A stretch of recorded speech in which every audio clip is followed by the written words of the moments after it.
It's War Room Georgia.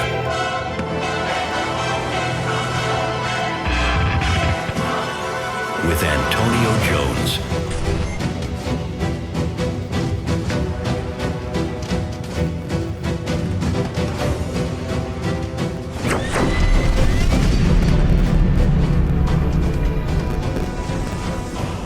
All right, it is Wednesday,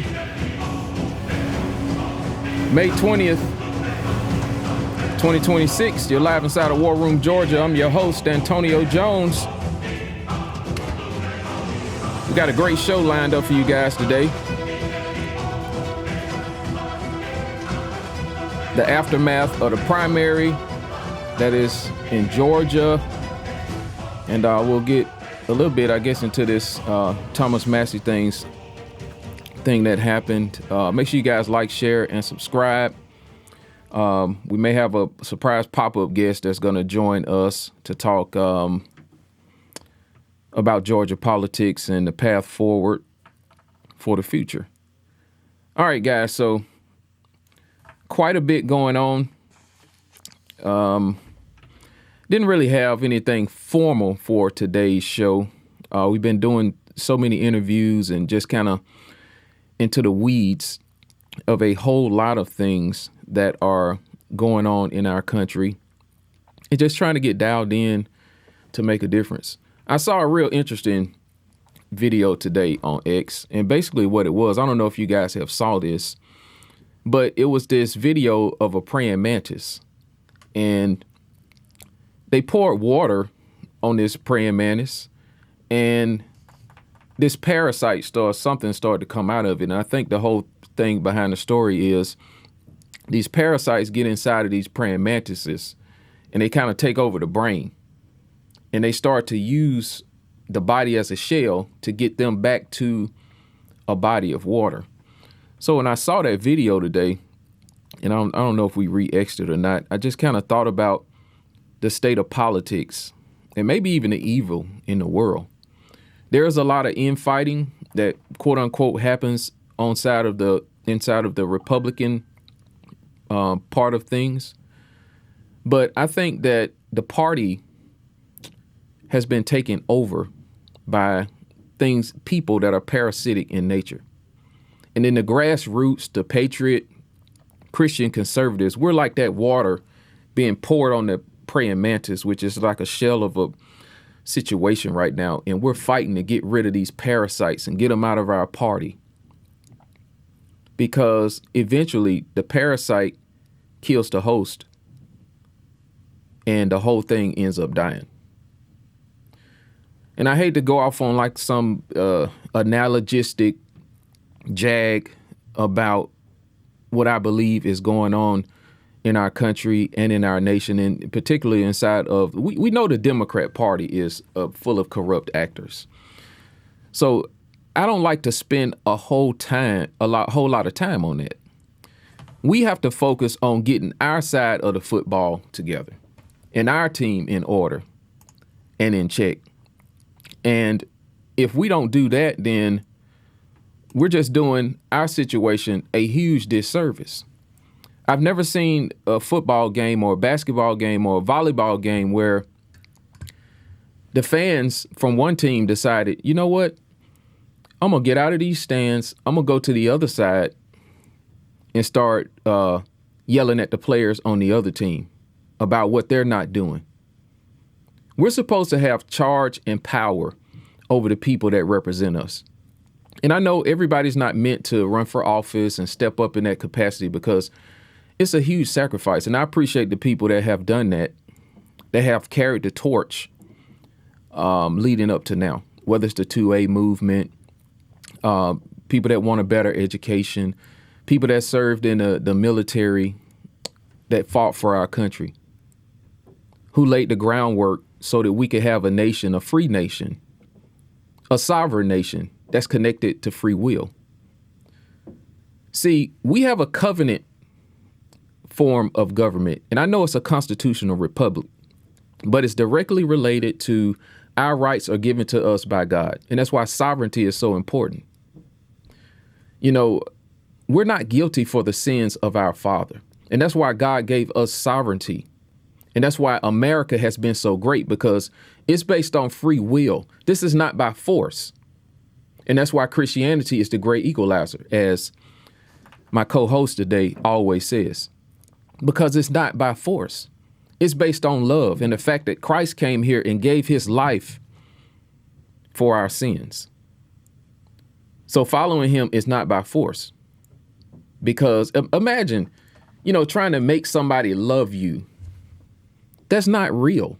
We experience that, in our relationships coming up in the growing pains of maybe going through adolescence. Maybe it's some girl or something that a young boy is very fond of, or vice versa. But it is not real if the will is not free connected to it. Why does this conversation matter? Because when it comes to decisions that have to do with America, the leadership is a representation of a sum of most of what's supposed to be the majority of the people, right? And it's not always right. We don't live in a democracy. I get that. And that's why we have a constitution that explains to us that our rights are God-given rights. That's sovereignty. That means nobody could take that away from us. That's who we are. And that's what we're fighting for right now. That's the difference between freedom and communism. And maybe we'll talk a little bit more today about the data centers. We just going to have a free for all today. Me and my first, I don't call him a guest of the show, but colleague that's going to be on the show with us today. We talk very candidly, just like we do online. We talk on the phone in the same manner.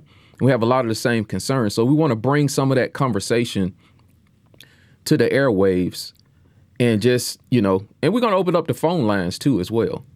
We want you guys to call in, whether you agree or disagree. We welcome the disagreement, because that's how we get to usually a better situation, because the ideas need to be challenged.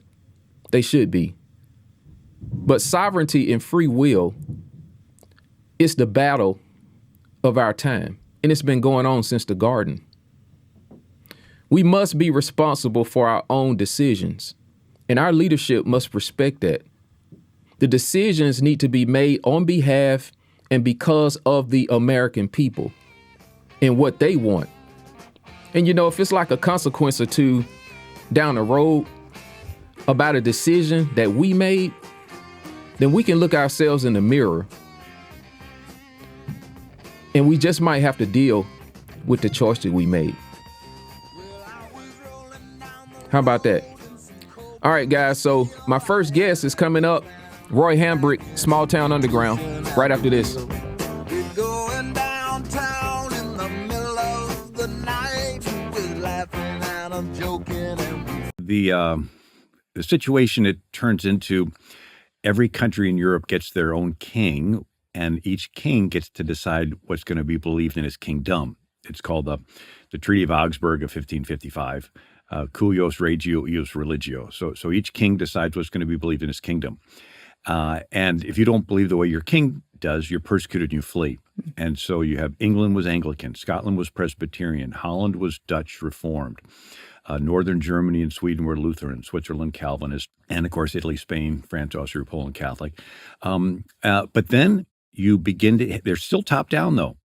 And then you have in Switzerland a guy named John Calvin, and he is reading the Hebrew Republic, that first 400 years out of Egypt, and he discovers the covenant form of government, that you can have a government without a king, and it works if everybody's taught the law. And so he writes in his different writings in the 1500s, he says, we're subject to the men who rule over us, but subject only in the Lord. If they command anything against him, let us not pay the least regard to it. So it's conditional of you obeying the king. It's sort of like, children obey your parents, but what if there's a bad parent and he tells the kid to sell themselves into prostitution? Are you supposed to obey that parent? No, you obey the parent as long as the parent's telling you to do something that lines up with God's word.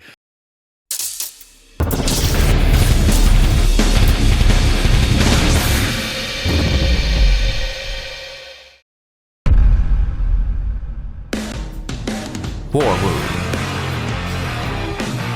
The people's voice. Keeping you informed. War Room. The people's voice. Wednesday, May 20th, 2026. You're live inside of War Room, Georgia. I'm your host, Antonio Jones. Today, we just going to have a mashup. We want to hear from the audience. Shout out to Carol Streeter checking in. Big supporter of War Room, Georgia, and Small Town Underground. So my first guest, who's going to co-host the whole entire show with me, and we also have the great Ann Eubank. She will be hosting the final segment of the show. She's been going through the digital ID, data centers, just all of it, how it all glues together. You guys may want to stick around for that. So my next guest from Northwest Georgia, host of one of the greatest podcasts that I ever seen before, and that's Roy Hambrick from Small Town Underground. So let me get him in here. So Roy, a firestorm over the last few days. We got the Georgia elections, all kinds of things that we need to go through today. So what's on your mind?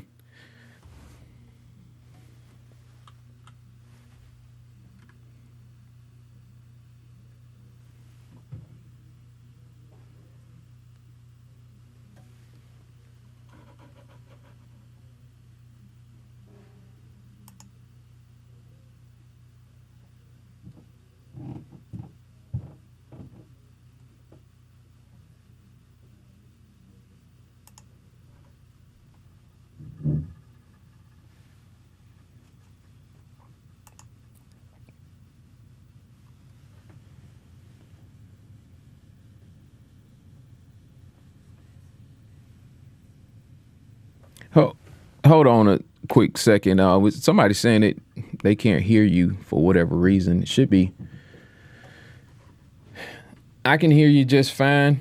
We can't. Yep, we can't hear Roy. All right, so I tell you what, Roy. Let's do this. Let's click on that second link that I sent you. We having a couple technical difficulties, so we're gonna have to pull Roy back in. He's gonna join back in with us. So. Guys, just share the broadcast right now. We're going to give Roy a couple of minutes. We got plenty of time today to go through everything that we need to go through. Thank you, Christina, and great wife, Amy Lynn, for letting us know about the mutant issues that we have. So here's Roy's already back.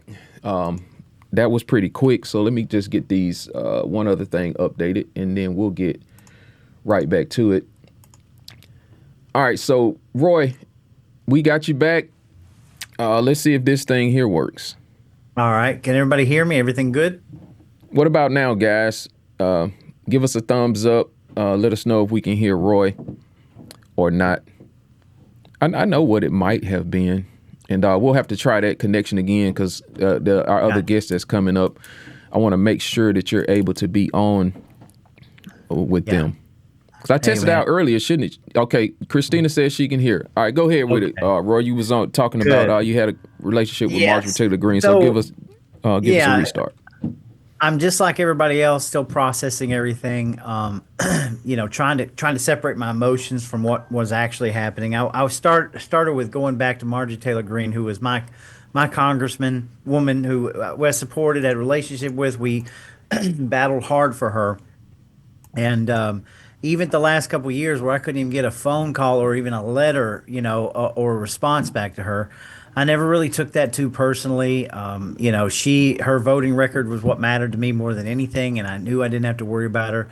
And it relates to Thomas Massie because I watched, like everybody else, Massie lose his primary election. They brought out the nuclear option, millions of dollars. Every high-profile person, including the Secretary of War, it took to take this one man down. And, I had to put it in perspective. He's still in there for 7 months, by the way. We still have Massie representing us for 7 months. And I thought about this morning, I wish that Marjorie would have stayed in. I wish that she would have went through the same thing and we could have had her fighting for seven more months. And when I say fighting, Antonio, I'm not saying fighting against the Trump administration. I think so many times we get this conflated where it becomes like personal against Trump. And Trump does the exact same thing where he makes it very personal against himself. But this war that we're fighting is so much bigger than the politics or the little emotional innuendos that we are constantly inundated with, right? And Massey represented one man who was sort of a check and balance, and one man who would actually sit down and read the bills and tell the people exactly what the government was up to. And when we lose that, when we lose that sort of that gatekeeping or that whatever you want to call it, that tries to unpack all this stuff, right? No, the lies about Thomas Massey voting against, men and women's bathrooms and all that was, it was part of a huge slop that was involved invested in the big beautiful bill. Now, on its face, right?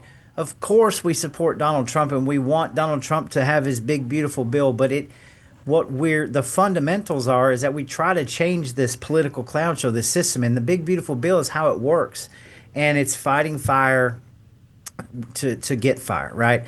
Well, if we don't try to change this, if we don't try to change where the big beautiful bill is got all this, stuff to protect artificial intelligence and do it. And Thomas Massey represented a person that did that, but we're losing all of the people that can be those checks and balances. And that's the sad part about it. But again, I'm sitting here thinking, well, Thomas Massey's one man, and the deep state, whatever you want to call it, they needed to get rid of this one man. But this one man wasn't that.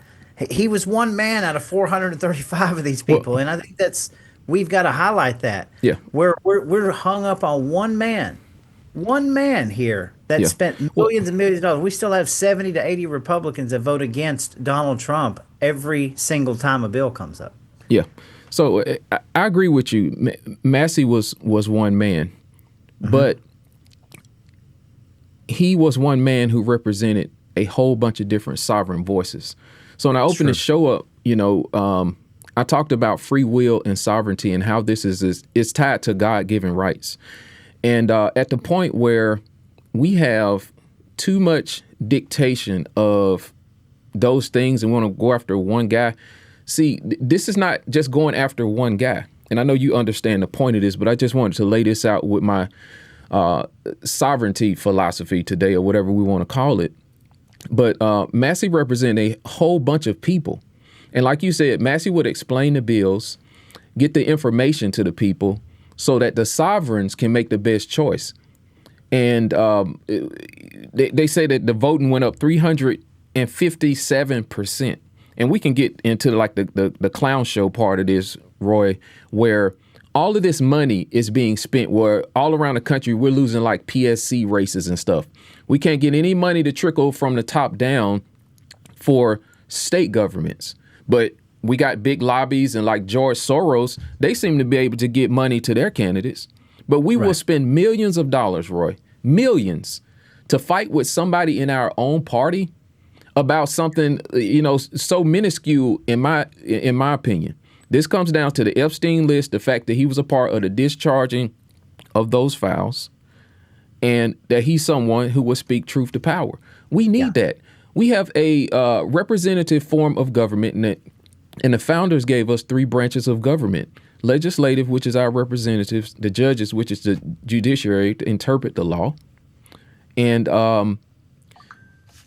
what's the third one, Roy? My brain went out on me. Executive branch. An executive branch, okay, which is the presidential office. And these things are supposed to balance each other out. So it's a check on power when one thing is wrong. But my goodness, we spend millions trying to defeat a guy who has really been representing his constituency, who won his area by almost 80% plus, Roy? This make sense to me.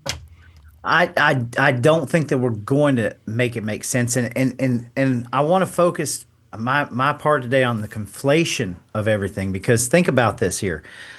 We have look, the Republican Party, right, is fighting against itself, and there's nothing new under the sun. We've spent a lot of time fighting with rhino establishment. We barely talk about Democrats on our shows because we're constantly fighting with people who sort of manipulate the system, corporatize the system, and it's all about the money and the power. But think about this.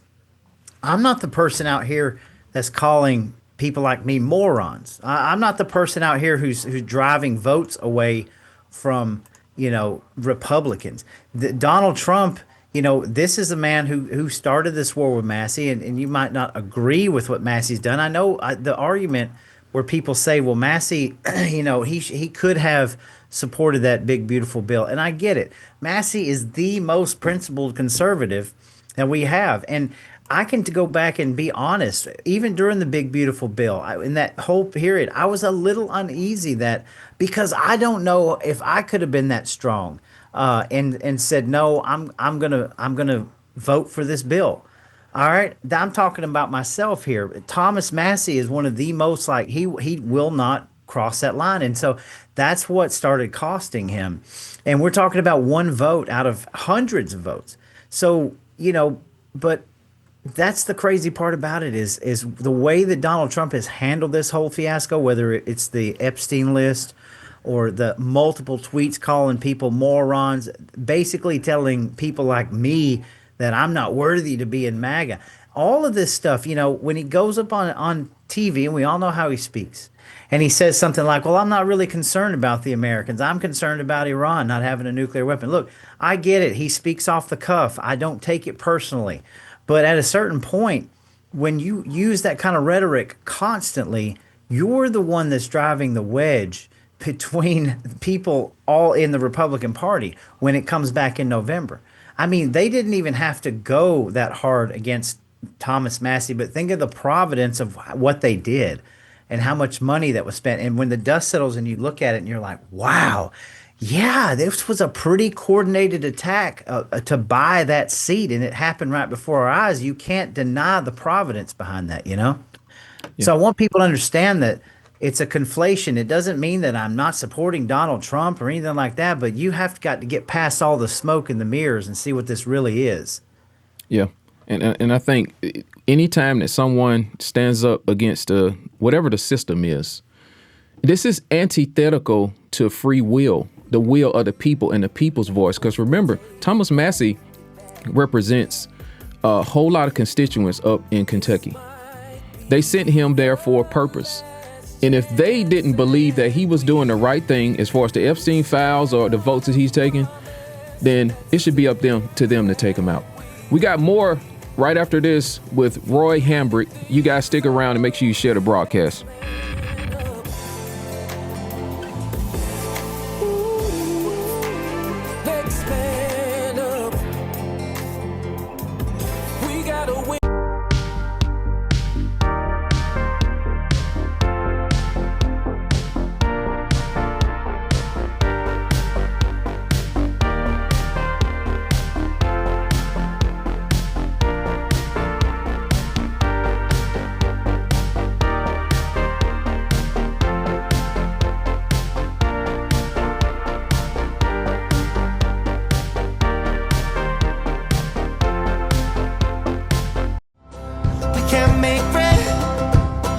Hey guys, Rich Geary here from Geary Farms. Here at Geary Farms, we believe in raising our beef the right way, naturally and sustainably. Our cattle roam freely on nutrition-rich pastures, enjoying a diet that's as pure as the land that they graze on. We treat our animals with care and respect, ensuring they live stress-free lives. It's our commitment to quality and transparency from our farm to your table. Thanks.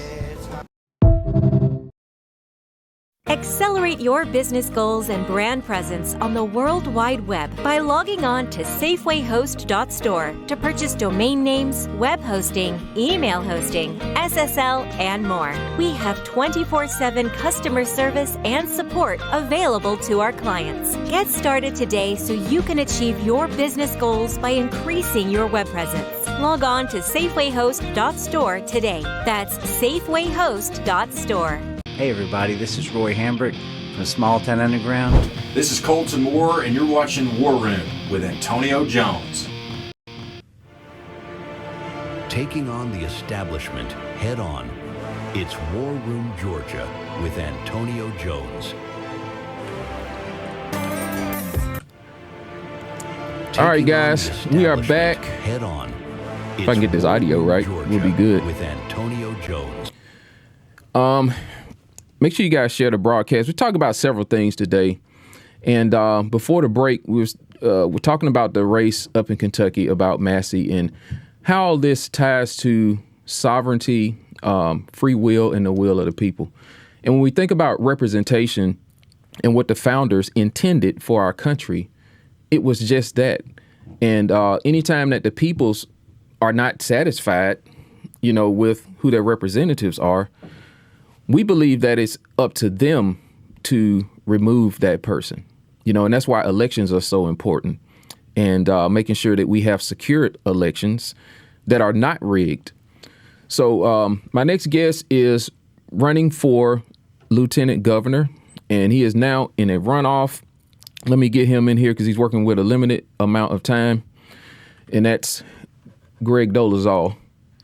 So, Greg, welcome back to War Room, Georgia. I wanted to bring you back on. Several things went on leading up to the actual election last night. You filed a lawsuit. Tell us about that, what happened, and just let the people know what's going on right now. Yeah, late last week, I started hearing from Sally Grubbs, Debbie Fisher, a number of friends about this election night reporting room that's colloquially referred to as the bunker, where the counties send their aggregated election data. The Secretary of State and his team review it. They either ask questions of the county or they upload it to the website. And Sally had been fighting to get access to this room for bipartisan observers, poll watchers, as well as bipartisan members of the state election board. And they just found out late last week that they were being denied that access. And so their team reached out, Debbie Fisher's team reached out and asked if I'd be willing to join a lawsuit. Because as you know, in Georgia, the big question often is whether people have standing or not. And as a candidate, myself and a couple other folks had standing. And so when they called, I said, absolutely, just let me read it and we'll get on it. Lawyers worked on that through the weekend. Monday morning, received a copy of the lawsuit, read it, ran over to the UPS store, had my affidavit notarized, and we got that submitted. And then the very next day, we got a temporary restraining order that we thought was going to grant access to the bunker. We were thrilled. A couple hours later, the secretary's lawyer ran into Judge Glanville's courtroom, I'm told in jeans and a polo shirt, and told the judge that he needed to have an emergency hearing. He made a case relative to this technicality around a 5-day notice of suing the state, and the judge vacated his order. Our lawyer believed that was an improper vacation. We have a hearing coming up in 9 days to continue to pursue the broader matter because I still want to get this solved before the runoff if we can. So the judge's whole thing, I believe, was there was going to be irreparable harm that was going to take place. And then they turned around and said, well, you didn't give the defendant enough time to prepare. Is it not in the statute already that this thing is supposed to be done in public? Well, I mean, that would be on them, I would think. So, Greg? Yeah, if you look at the code section, and I'm going on 4 hours of sleep here, but I think that it's section 204 or 206 says that all matters of the election process should be done in public. And we know that to be true. When we go vote, bipartisan election observers have access to the ballot location. There are bipartisan ballot observers that have access to the tabulation centers. There are bipartisan election observers that have access to every step in the process, which is an important step of the chain of custody, as we know. But this one thing, they don't have access to. Now, the secretary's team would say, well, there's no votes being counted. And that's true.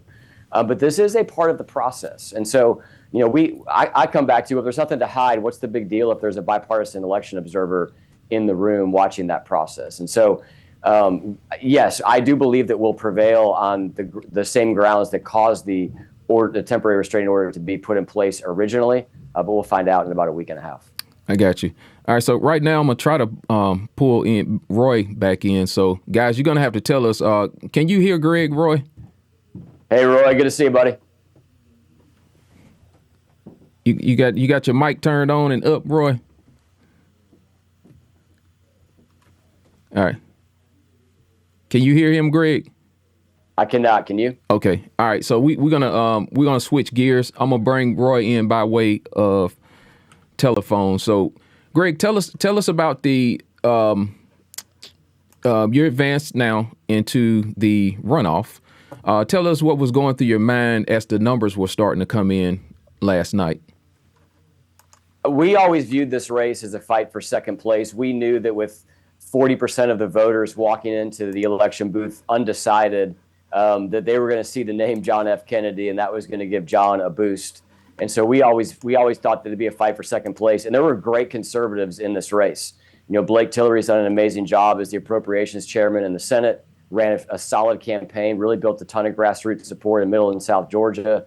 Steve Gooch was a member of leadership and strong conservative in the Senate, was majority whip when I came in the Senate, made me a deputy whip, and he and I have been allies on a lot of issues. And then David Clark, another great guy, veteran, had a strong race and ran a good campaign, represented for a period of time a section of Forsyth County. So he and I were kind of fishing out of the same pond. And so we knew there was going to be a tough race to get into second place, but was very happy to see us get there. And now I think we're in a situation where there's a clear contrast.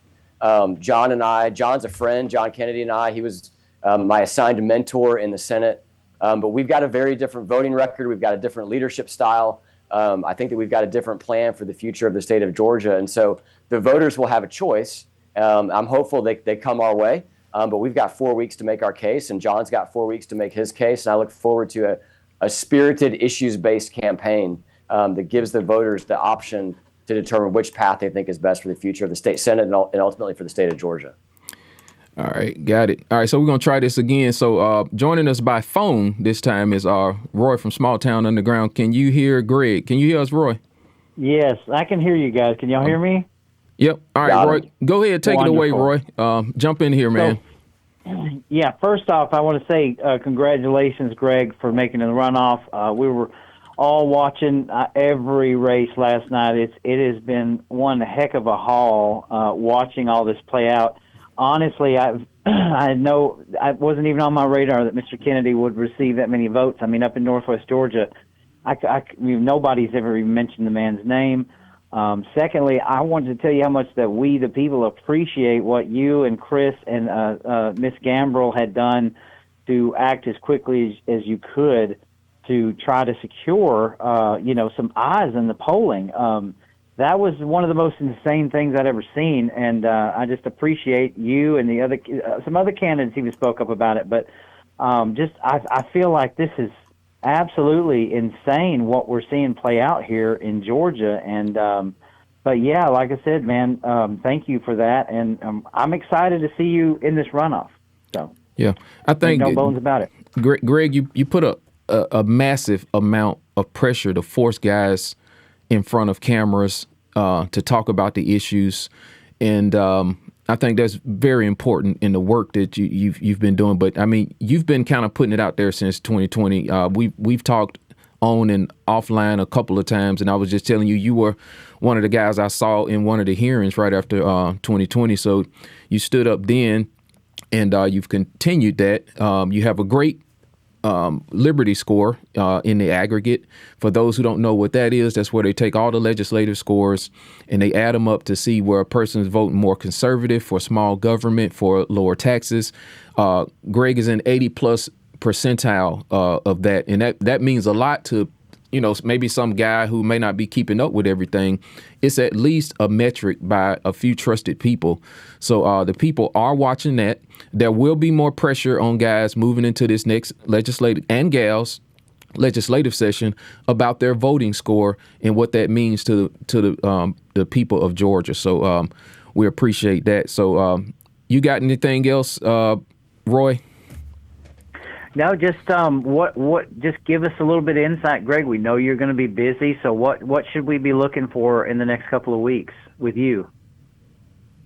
Yeah, let me first say, Roy, really quickly on the election thing that this past couple of days with the bunker, it reminded me of 2024 when we got word that Fulton County, after early voting had ended, was going to continue accepting ballots over the weekend. And Brandon Beach and I raced down to Fulton County. They were collecting those ballots behind closed doors where they were not allowing election observers in the room. Democrats wanted access to the room. Republicans wanted access to the room. They wouldn't let them in. We basically said, Brandon and myself, that you guys have to, we have no authority, but we're strongly urging you here to move this out in the open, this ballot collection process, which we don't even think is legal for it to be happening today anyway. They did that. And, I think a lot of this race, guys, comes down to, Roy, you mentioned 2020. It comes down to instincts. I was a freshman. I was in my first session as a senator when 2020 happened. But when it came time to have a press conference to talk about the need for an audit in that election, I was the guy that about 7 of my colleagues pushed forward, and we rallied to say, we're going to have a press conference and call for an audit of this election. John Kennedy was not there. He's my friend, but he was not there. Members of leadership were scared of that issue. Members of leadership have been scared of this election integrity issue for a long, long time. They were not there in 2020. They were reticent, even on this last issue. I'm sure I made people uncomfortable. I've made them uncomfortable, frankly, on talking about Sharia law. I've made them uncomfortable because I'm talking about eminent domain and data centers, and pushing back against the utility companies and what the utility companies are doing to Georgian families. And so this race does create a clear opportunity for people to make a decision. And it doesn't come down to bad guy versus good guy. That's not all what this race is about, but it is a difference of style. And it's a difference, frankly, I think, of who is quick to respond to these issues. Some of these people were silent after the Supreme Court ruled on redistricting. I immediately put a video out and said, we need to redistrict. We should move the needle on this. We should be as aggressive as we can. And then you kind of see these consultant written statements that came out from other folks a couple of days later. And so when we think about who the lieutenant governor is, I think that difference of style will matter to the voters. And I think a lot of those Gooch, Clark, and Tillery voters are going to take a very hard look at our campaign. It boils down to courage too, Greg. Who's going to stand up right now and defend the sovereign people and really fight against the machine? Because this is what we're up against. We don't have probably time today to get into all the legislation that you've worked on, trying not to making sure data centers pay their fair share, just a number of things. And that's what it's boiling down to, courage. Who's got the will, the grit, and determination to stand up against the machine right now? And the culture of Georgia politics has to change. So I want people, as they vote, to think about that. Who is going to have the gall to switch it up, put some fire in these guys, and tell them that we're not going to accept, we'll get them next time. I couldn't vote for that. They got to come back with the goods right now. And Dolezal has been one of the guys who have set the predicate to get things done. We're going to have more from Greg right after this break. You guys stick around. Make sure you share this broadcast. And we appreciate you hanging out with War Room Georgia today.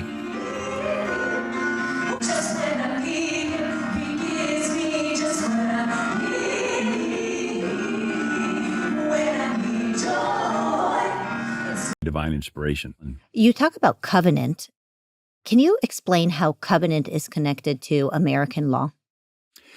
Right. Well, the idea is no king, but we have to have order. So it's not just getting rid of the king and the people ruling themselves, because then it would be everybody doing what they want to be lawless. So we have to have some structure. So the idea is that God gives rights to us as individuals, and then we're fair to our neighbor because we're accountable to God. It's basically the first 4 commandments are the motivation to keep the last 6 commandments, right? I read through every constitution, and 9 of the original constitutions required office holders to be Protestant Christians. 3, all you had to do is be a plain Christian. And 1 had 0 religious requirements, Rhode Island, founded by Baptists. And they said if you required someone to be a Christian, they could say they were, even if they weren't, just to get elected, and that would be hypocritical. But that was a big deal, because by saying just Protestant, that meant any one of those different denominations.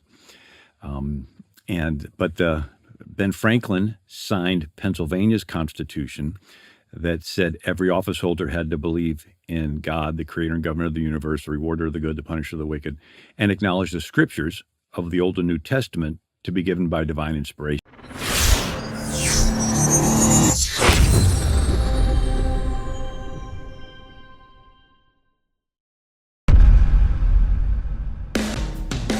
War Room.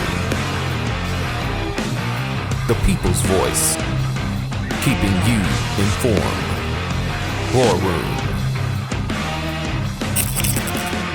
The people's voice.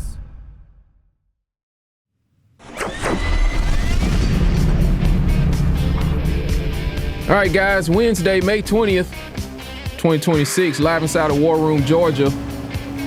We always try to bring you guys the best guests, best information. And at the same time, me, the host, I get to learn a whole lot from a whole lot of smart people that come on War Room, Georgia. Make sure you guys share this broadcast. All right, so before the break, we were talking with Lieutenant Governor of Georgia candidate, Greg Dolezal. And, this thing here boils down to courage. I mean, it's a couple guys that's in the race, that we may be a little fond of. They're nice guys, and nice is nice, but nice doesn't always get the job done. We need somebody who's going to stand up right now and fight for the sovereign people of Georgia and the United States of America. We got to have somebody that's going to hold a torch and not be afraid to do it and do it unapologetically. Somebody who's going to step into the moment and understand what is going on and really fight to get it done. So let me bring Greg back in. So Greg, I was there last night.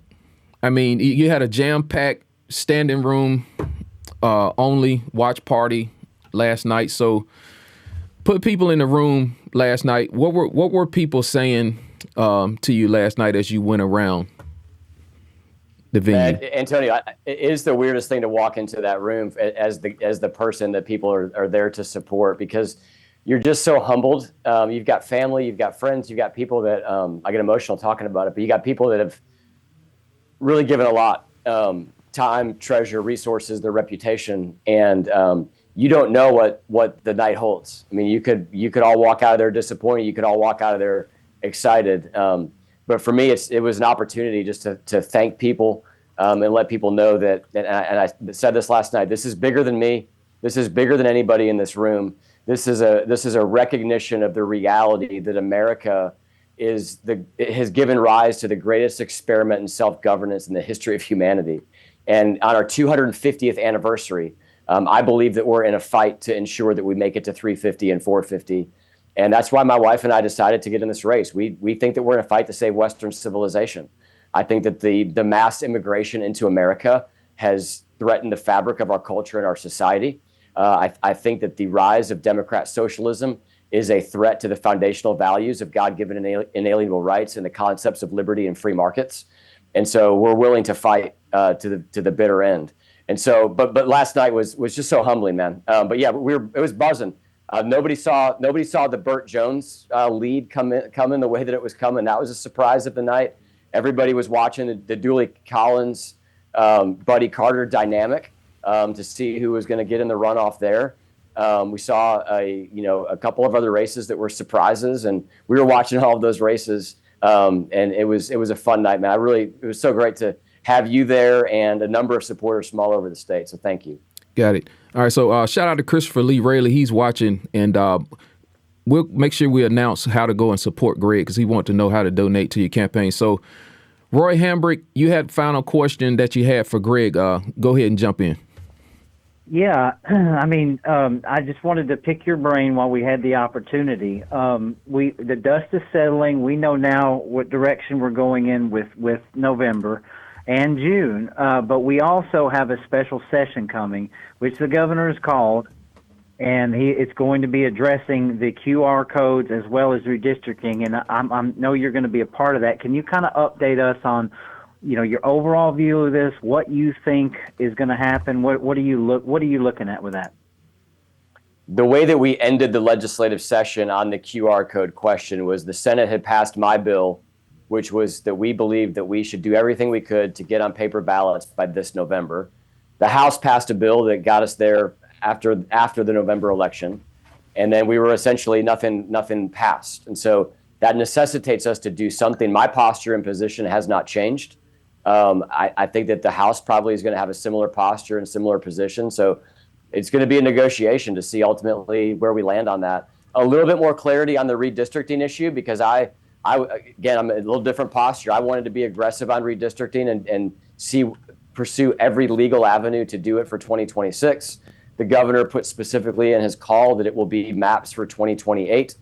And so we know that we'll redraw maps for 2028 that follow the precedent that was set by the Supreme Court that recognized that racial gerrymandering is unconstitutional. And I keep hearing the Democrats whine and cry about the Republicans want to gerrymander. And the answer is no, we don't want to gerrymander. We were already forced to gerrymander when Judge Jones rejected our maps, set us back into special session for a second time, and required us to racially gerrymander the existing maps that we have. And so we need to get out from underneath those maps as soon as possible. The date that the governor has identified for that is 2028. So we will be able to redraw maps using traditional redistricting principles. I'm on that committee.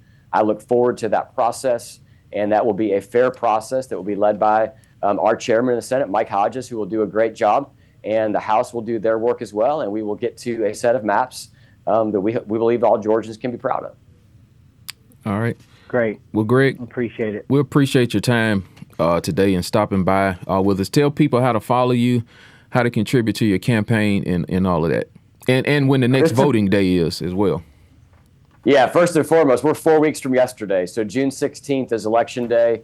Early voting is just that one previous week, so only 1 week of early voting for the runoff. Christopher Lee asked the question I love to get: how can we support? Financial support is going to be very, very important. Just go to gregdolezal.com, donate button at the top right. Certainly grateful for all of that. And then we're talking about everything that we're doing. We're breaking the news on things like the bunker and the lawsuit, and the voting registrations in Fulton County, and a bunch of stuff we've been working on. That's all on my X, which is Dolezal for GA, Dolezal for FORGA. Oh, and one more. Carol Streeter, shout out to Carol. She wanted to know, how can people get signs? They want to put Dolezal signs up. Carol, we've got a little data form on that website, or you can just text me directly. I'll give you all my cell phone number. It's 404-915-1212. I'll give it to you again, 404-915-1212. If you text me, I can get you in touch with our team, and we'll be honored that anybody would be willing to put a sign in their yard. We'll be happy to get it to you. And look, guys, this ain't a burner phone. I can tell you that. If you hit Greg up, he's gonna hit you back. Hey, just consider the nighttime. Give him some nighttime space for family. I'm kind of the same way. Well, Roy texts me all the time, and Hey, I know how I feel. I can't imagine how all y'all feel after running this grueling campaign season.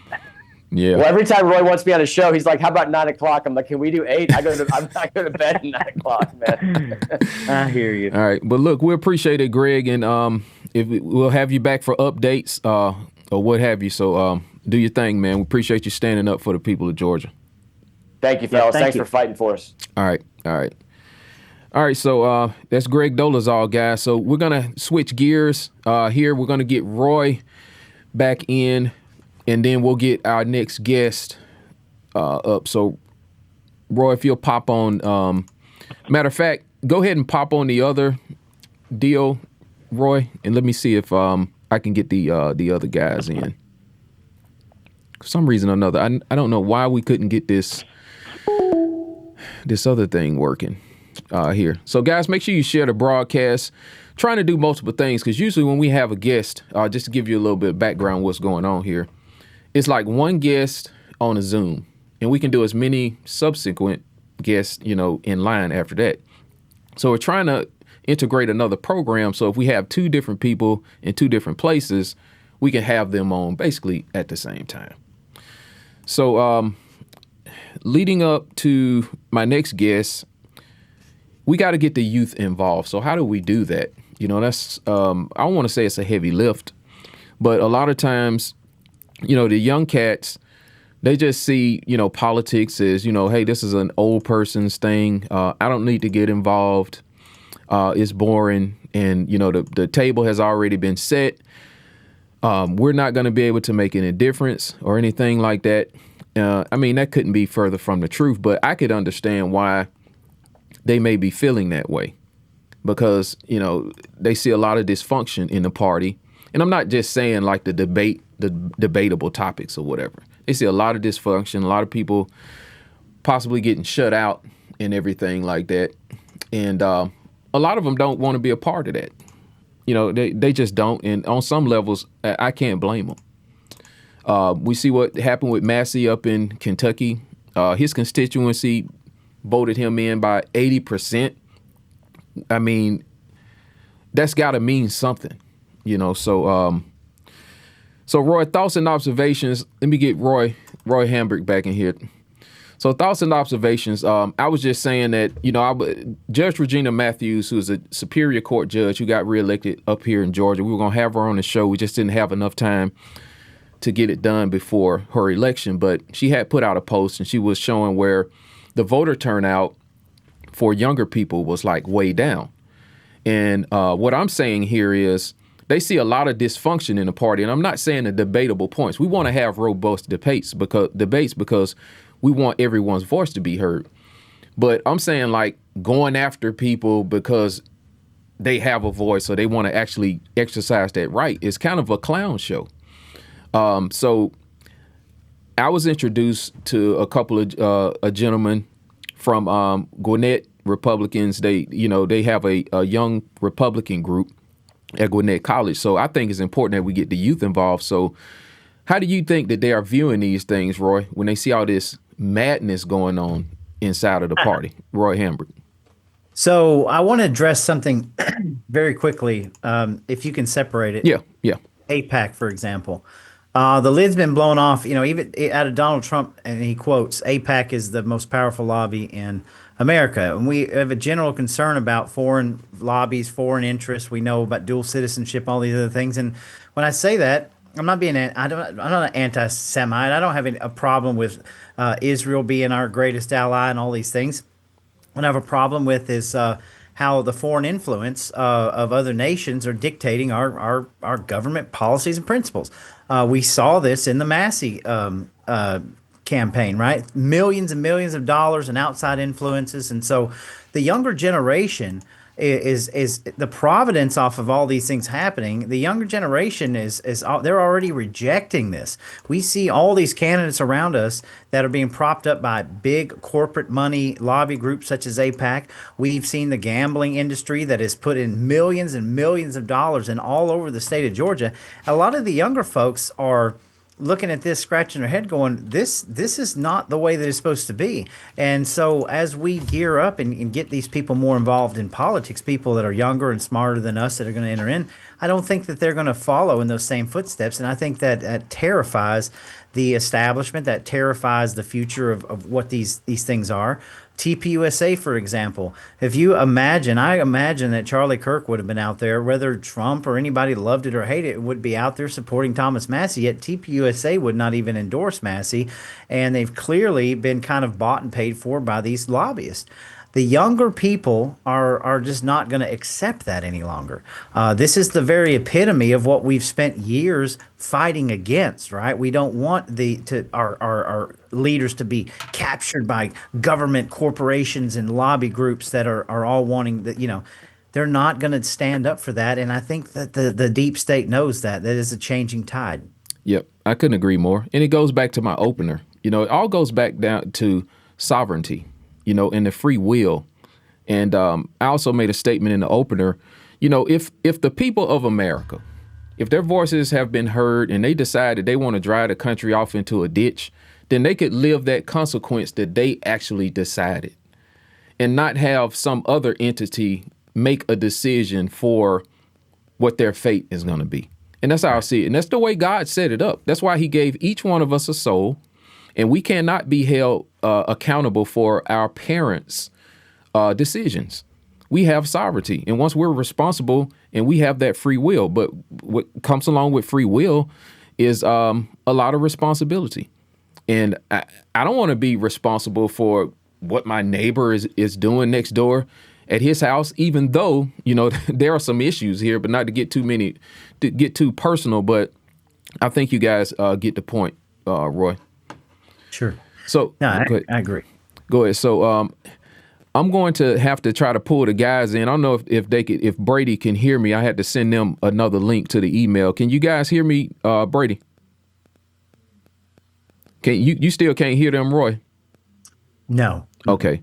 All right. So Brady, I sent you an email to the Gmail. Just click on that, join by that way, and we'll have to pull Roy back in on the phone. I hate all this. That'll be fine. Complications. So believe me, I know the struggle. Yeah.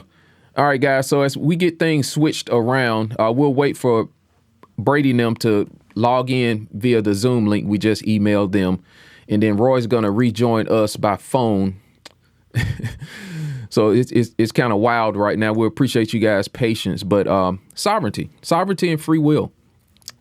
We must make sure that we have that, because if not, we can't be responsible for our own actions. We start to then be responsible for what somebody else is doing, and God does not intend that for us. And the founders of this nation, I know that they didn't intend the same thing. It's supposed to be by the people and for the people. All right, so if you guys want to call into the show, we're going to have a time when we do that. We're going to do that probably at the bottom of the second hour, which will be around 3:30. If we can do that, you guys can call in, say what's on your mind, whether you agree or disagree. We would love to hear from you all. They're signing into Zoom right now as we speak, and I'm going to go ahead and call Roy. The good thing is we got a break coming up right now. So, guys, we appreciate all the support for War Room Georgia. We're changing up our website. Make sure you guys visit the news link on there. We got Georgia news, we got national news, and a whole lot more. Right after this, we're going to have the college Republicans from Gwinnett.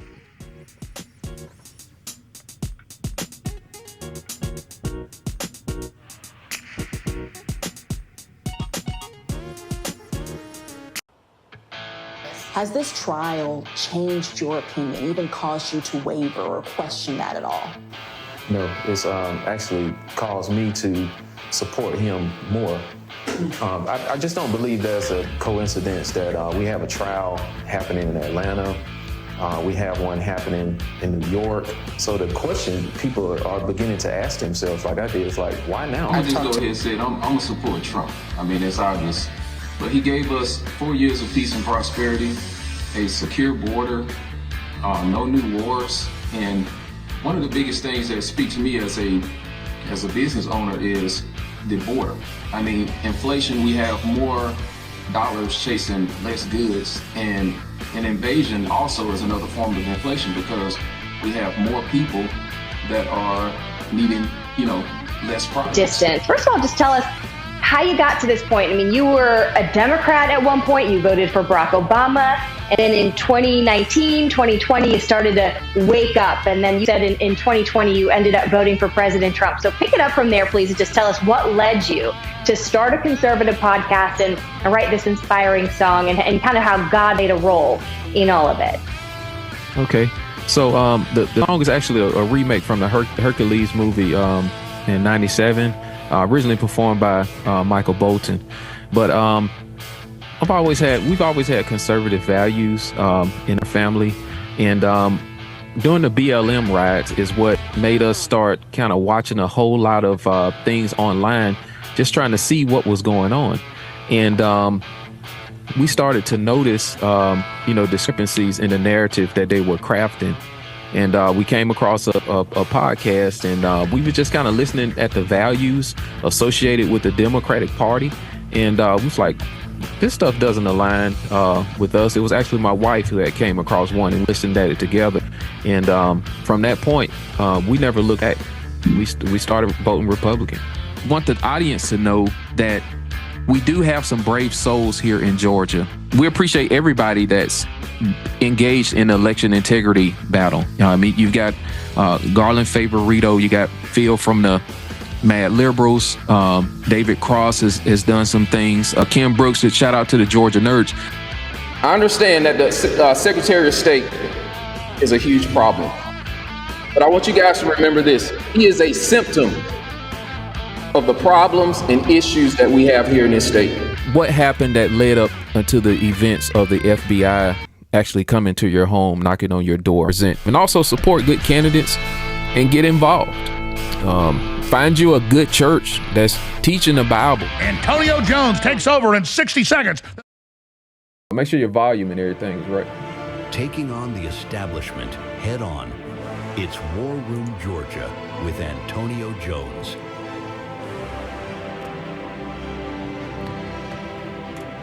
All right, guys, many audio things going on here. We're trying to get it worked out.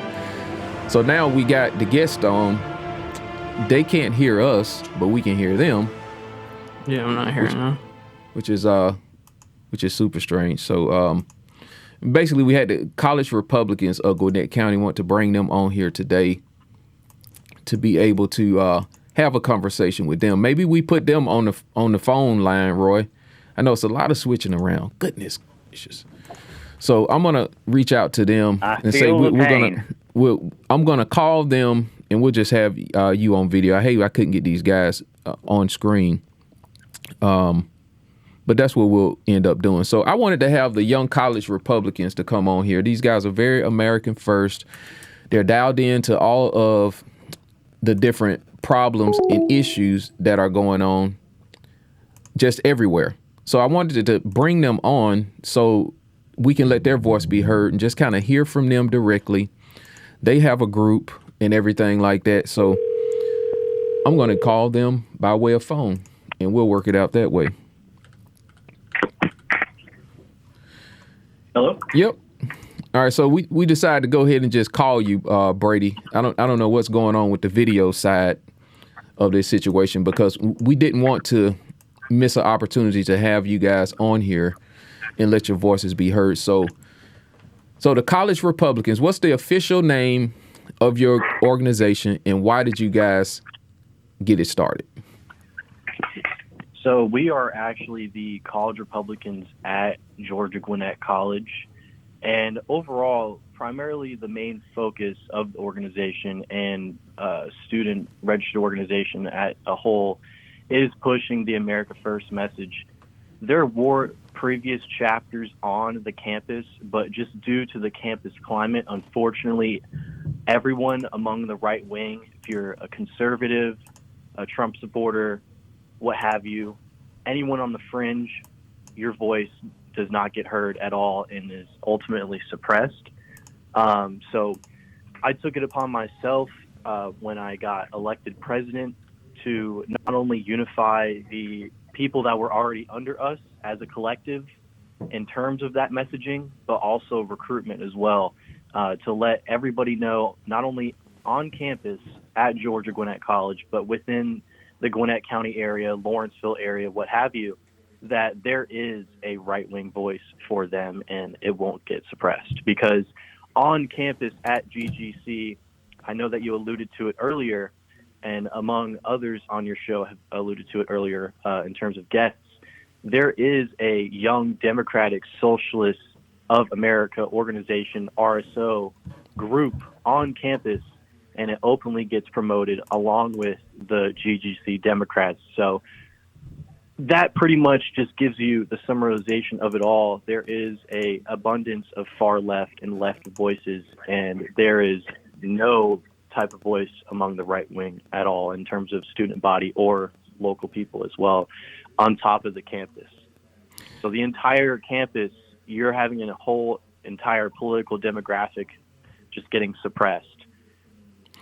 So what do you think it might take to get more of your people that's around you in the college and of your age bracket and maybe even younger involved in what's going on?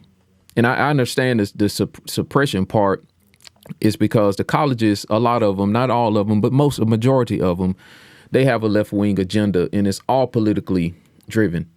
So what would it take to get more people involved of your age, Brady? Yes, sir. Certainly. Well, not only that, to hit on your last point, there are people. It may seem that academia may be a umbrella left-wing organization, but there are people among the admin, among the academia organizations that are even moderate to some instances, conservative to some instances. They just can't speak out because, like you said, like you hit on, it is a leftist organization. So you're pretty much handicapped from the first jump. But in terms of having the younger outreach and just the younger demographic in general, there are people that are in our age range that are in the early 20s, even younger than that want to be politically active, and they just can't for a multitude of reasons, unfortunately. But simply speaking here, the ultimate way that we are able to, give them an outlet, give them a voice in that instance is to just keep on spreading the message through alternative media. And I always say this, and I said this to you privately as well, that politics is all downstream from culture, and culture is all downstream from the media.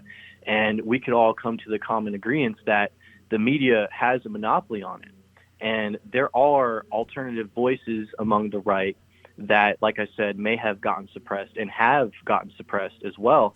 And if there is a monopolization on the media, those messages aren't going to get out there. So if we're able to use platforms alternatively, like your platform is a great example, prime example even, then you are able to at least give these people a voice and give these people a platform to let the political outsider, the non-informed voter, the younger demographic people that really don't care about politics, they just care about the price of gas and the price of rent increasing for them, and all of the just unbearable affordability issues that we honestly all face. It's more so a class issue if you boil it down to that, but just letting the younger demographic know that there is a voice for them. And if we're able to, like I said, take control or at least promote any sort of messaging on alternative platforms, because we don't need the mainstream media. We don't need the paper media.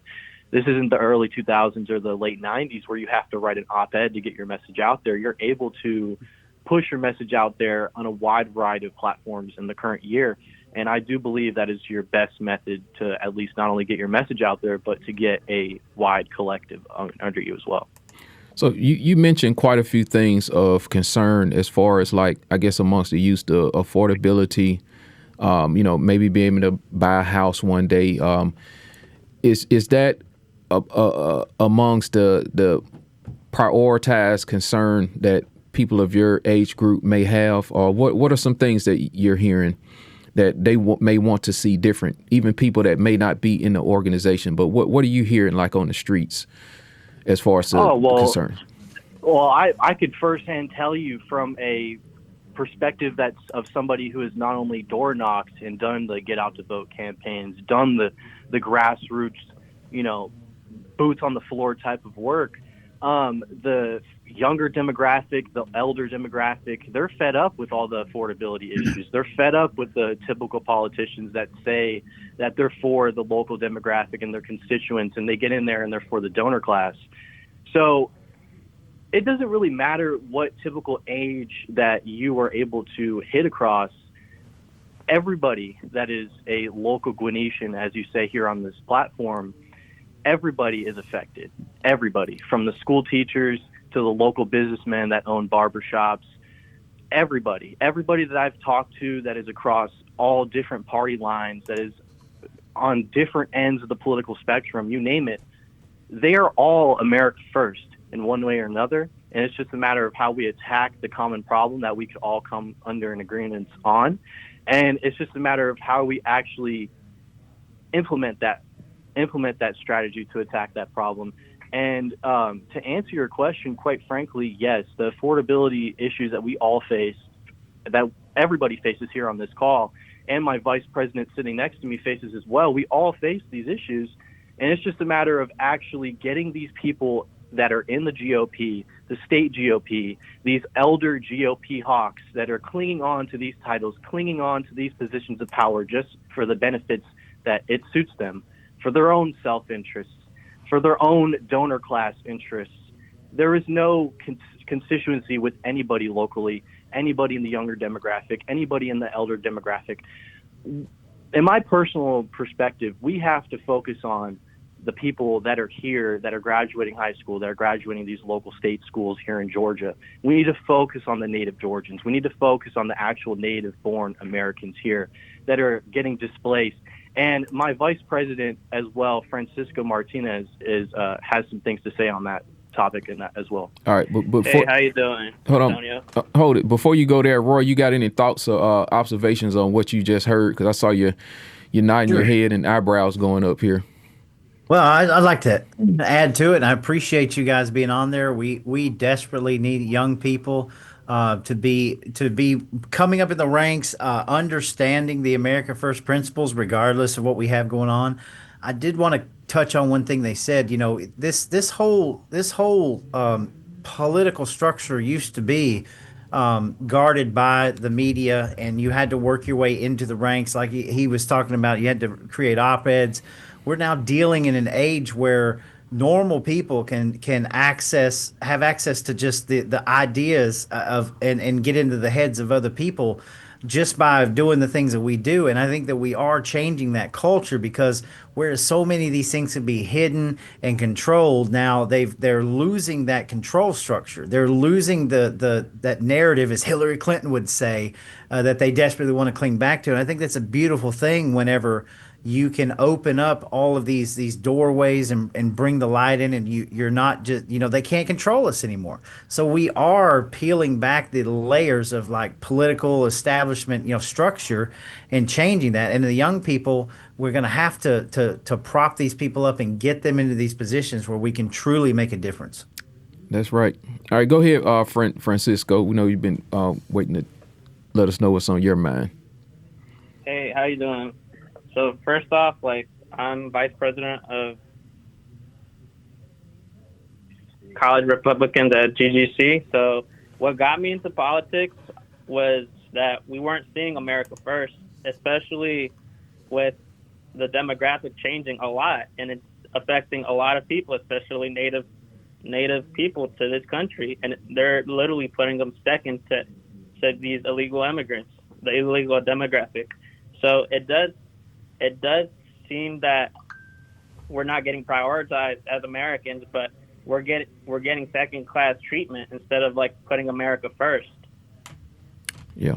Yep, that's what a lot of people see. And what's wrong with putting your own country first? I think a lot of the problems as far as financial problems, the inflation, all of that would go down. We saw where they got rid of Greg Bovino, and we had U.S. Attorney Jeff Clark on last week, who was a part of a mass deportations coalition where they wrote a 100-page document just laying out how the president can do this to get this thing ramped up. And they fired Greg Bovino. They pulled back the ICE agents out in Minnesota.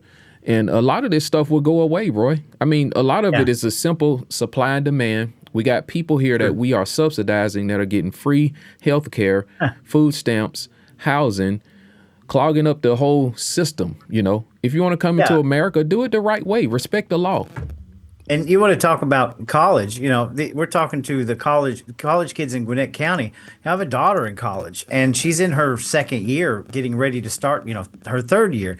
And when we first decided, she wanted to move off to college, and we told her that's perfectly fine. We'll do whatever we have to do, but we convinced her to stay because we had a very good local college that she could stay at home and do things. A lot of her friends went off to a college, and within 1 year, a lot of those kids were coming back to move it back into the house with mom and dad because they just could not afford it. This is where we're at now. I can't even imagine being in college, having to worry about all of the things that you're having to pay, and then worrying about trying to buy a house or even make a car payment right now. We are so lopsided in this country with our own people. This should be the number one priority outside of everything that our government seems to be focused on now. That we have real problems with getting our children educated and moving them into a world that no longer exists. Yep, 1,000%. So,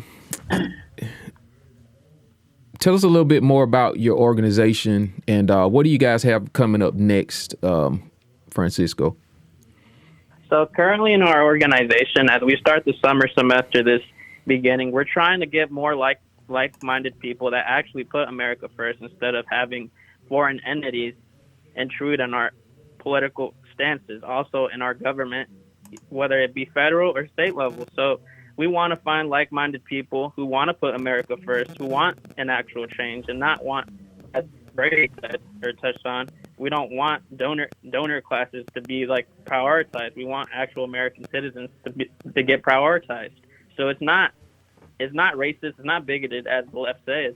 It's reality. And if anything, as we speak, H-1 visas need to be gone.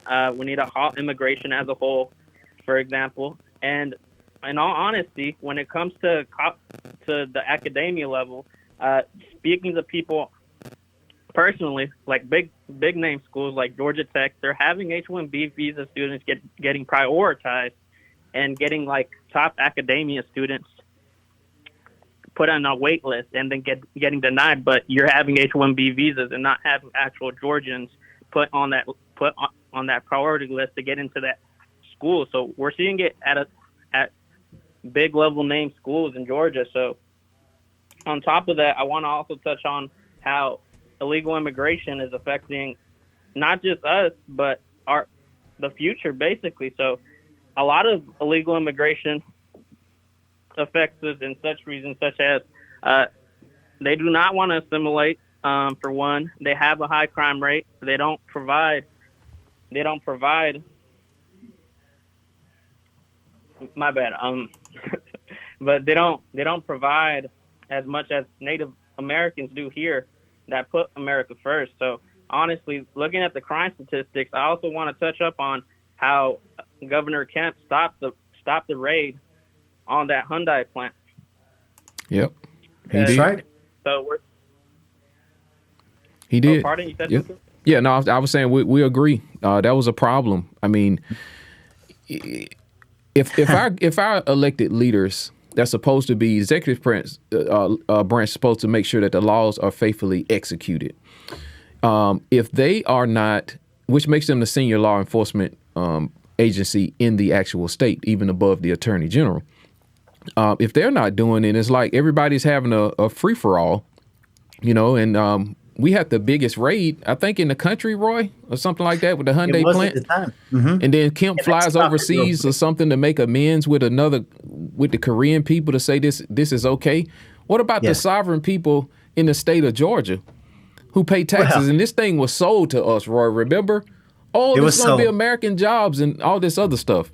And it turned out to be something different. Yeah. Rivian, and we had to put a shock with billions of dollars.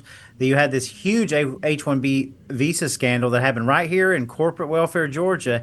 And what did our government do? When the people exposed it, when people like Tory Branham brought it to light, instead they had to go and do emergency stop measures to kind of shove it up under the rug. Now, no wonder people think that we live in a corporate welfare state.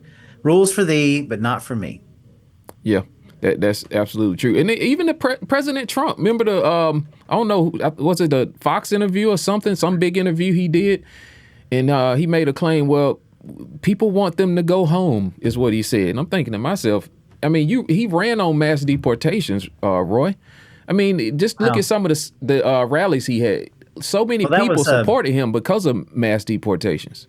Well, that particular incident was something that was never supposed to be uncovered, and then when MAGA uncovered it, it was like oof, and they had to go into double time. So because you're supposed to see the old establishment. You're supposed to just go into office and actually pretend like you're going to do something or pretend you're doing something, and then when the guy actually goes in there and does it, like Thomas Massey, like release the Epstein files and force it to be done. Now he's the problem. We're the problem. Yeah. You're not Make America Great Again anymore, Roy, because you wanted to find out who took advantage of and raped and trafficked and done away with young children. Mm-hmm. You're not a problem. Well, it's all of the conflation that I constantly fight against, how this stuff gets conflated all into one when it's really not. And we need to remember these things. We need to remember what happened.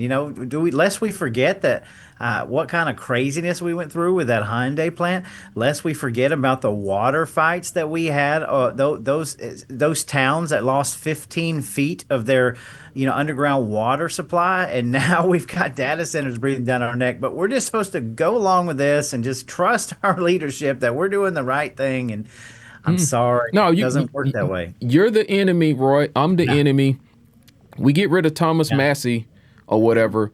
But Mark Zuckerberg spent $400 million to defeat Trump and steal the 2020 election. And all the people, even Jeff Clark from last week, all these people got rolled up for trying to stand up for the country. And then he has a steak dinner with Zuckerberg, Bill Gates, the tick man. You know, everybody's going to get bit by a tick, so you can't eat meat anymore. And they're going to have the another form of syphilis, I guess, in your body that makes your immune system go crazy and possibly kills you, ruin your quality of life.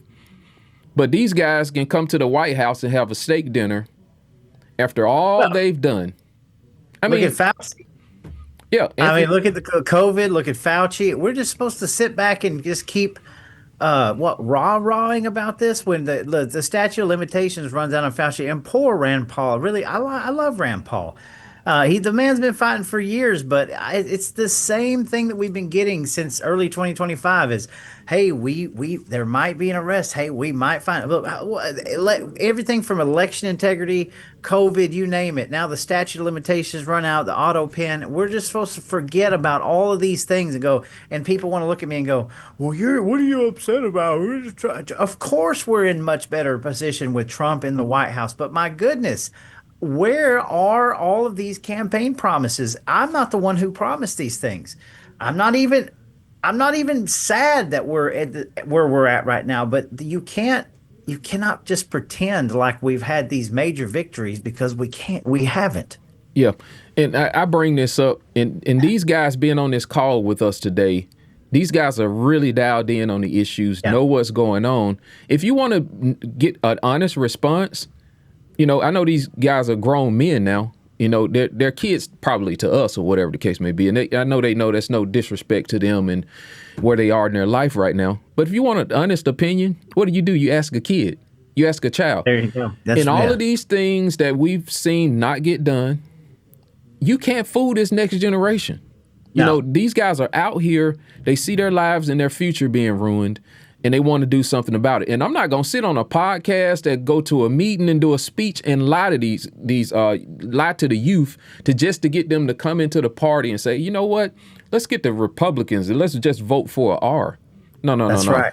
What do you believe? What are you going to stand up for? And where are you fighting to take us? If you can't answer those questions and they don't line up and it can't be a deliverable for these young guys that we got on this call today with us, then I'm not going out there and lying to these guys. We got to point out the corruption, Roy, and we got to call balls and strikes. That's right. And it doesn't mean that we're just giving up either. Because we care so much about what's going on. Yeah. Like, I'll put it to you this way. Most of what is going on right now currently with our government is irrelevant to me. Does that make sense? Yeah. It's relevant to me. It's become irrelevant because I'm not going to sit here and wince over Iran and whether the strait is open or closed. All of this stuff is going to affect us. It's going to affect the entire world. But I am only interested in what we're doing to correct the wrongs of America first. What are we going to move on now? And if you look at the track record, there's not very much out there that's America first right now. Yes, we have wins. We had wins last night. There's a bunch of people that are sent packing from Congress. All right, this is not all about Thomas Massey, but in the grand scheme of things, unless we're down to where we're back down to Doge, we're prosecuting people who are ripping us off. We're decreasing and balancing our budget. We're fixing our taxes, our election integrity. I'm really not even interested. So Roy, let me get Francisco back in here. So yes, pardon us, Francisco. We just had a tag team rant. I guess where we gave each other's high five. So what are you guys' thoughts and observations on this? And Brady, you can jump in here too. Just tell us what you guys are thinking right now after listening to two old men rant. So eager to speak to y'all. All right, this is Brady back on the phone here. Now, this is to your cohort, Roy. He mentioned, and then you could ask me a follow-up after this if you do want to, but you mentioned that where are the campaign promises? What happened to the campaign promises? Miriam Adelson happened to the campaign promises.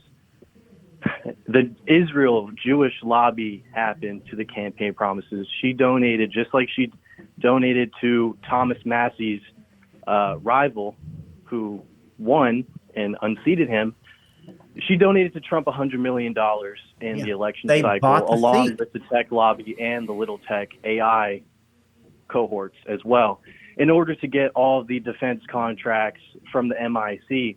Now, we could sit here and debate and piddle-pat back and forth about what happened to the mass deportations. They were never going to do mass deportations. They were never going to do that. Trump was never going to do that. We could look back into his first term. Unfortunately, for Trump, yes, he did propose and he did actually push the America First message, the Pat Buchanan message, the America First committee back in the 1930s, pre-World War II, that message. He pushed that message, but he also became what he hated, and that is, in a general term, for the people that are not as informed, would be the swamp.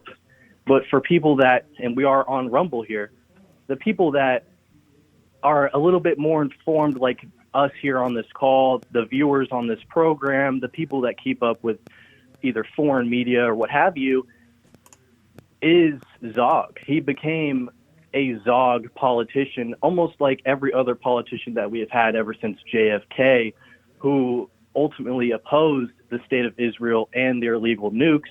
And that could be a whole separate conversation, but the primary focus on all this is the campaign promises. He gave the corporate tax cut. So your individual tax cuts that we all wanted, out the window. Mass deportations, that's like beating a dead horse, out the window. No new wars. He said that he was going to end the war in 48 hours with Ukraine. We are literally in another forever war for the state of Israel just so they could become greater Israel. That is not a conspiracy theory for the viewers on this program.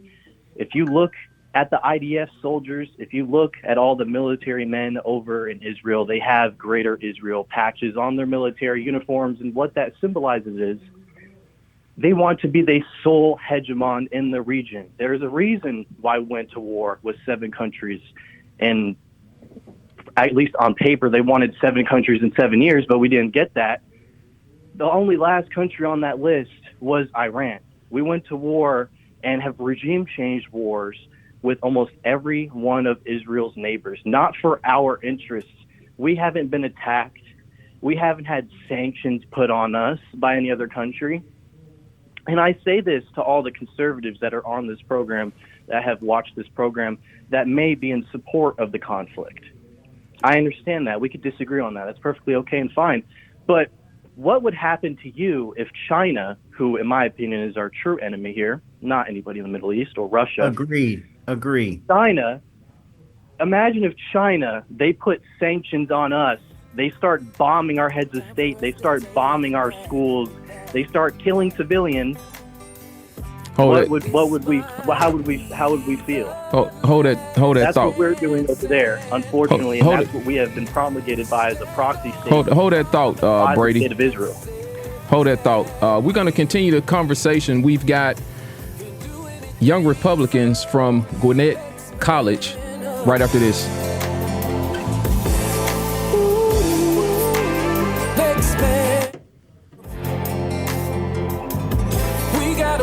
It's part of our tradition that everybody can be an American, but there has been a common culture. Yeah, you don't have to belong to it, but there has been that. And what is it? What is it? Well, okay, you want to know what it is, number one? Okay. Is there a bond? Is there a common culture? I think, let me tell you a story.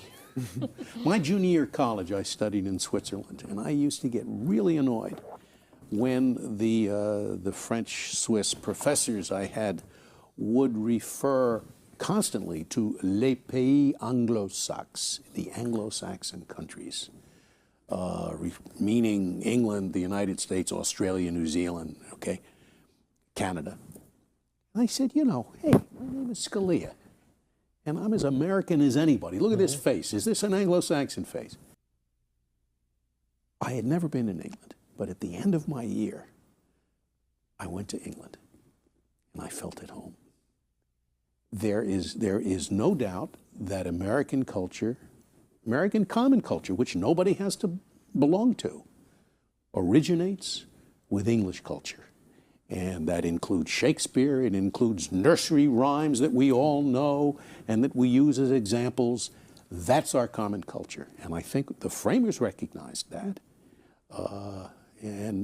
Diversity's fine, but diversity does not make a nation.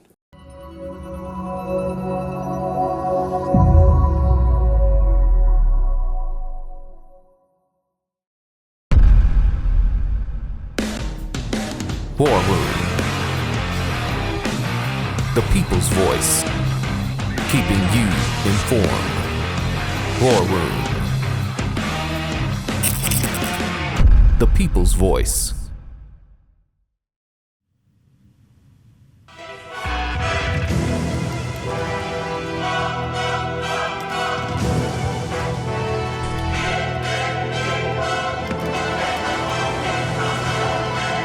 All right, guys. Wednesday, May 20th, 2026. Live inside of War Room, Georgia.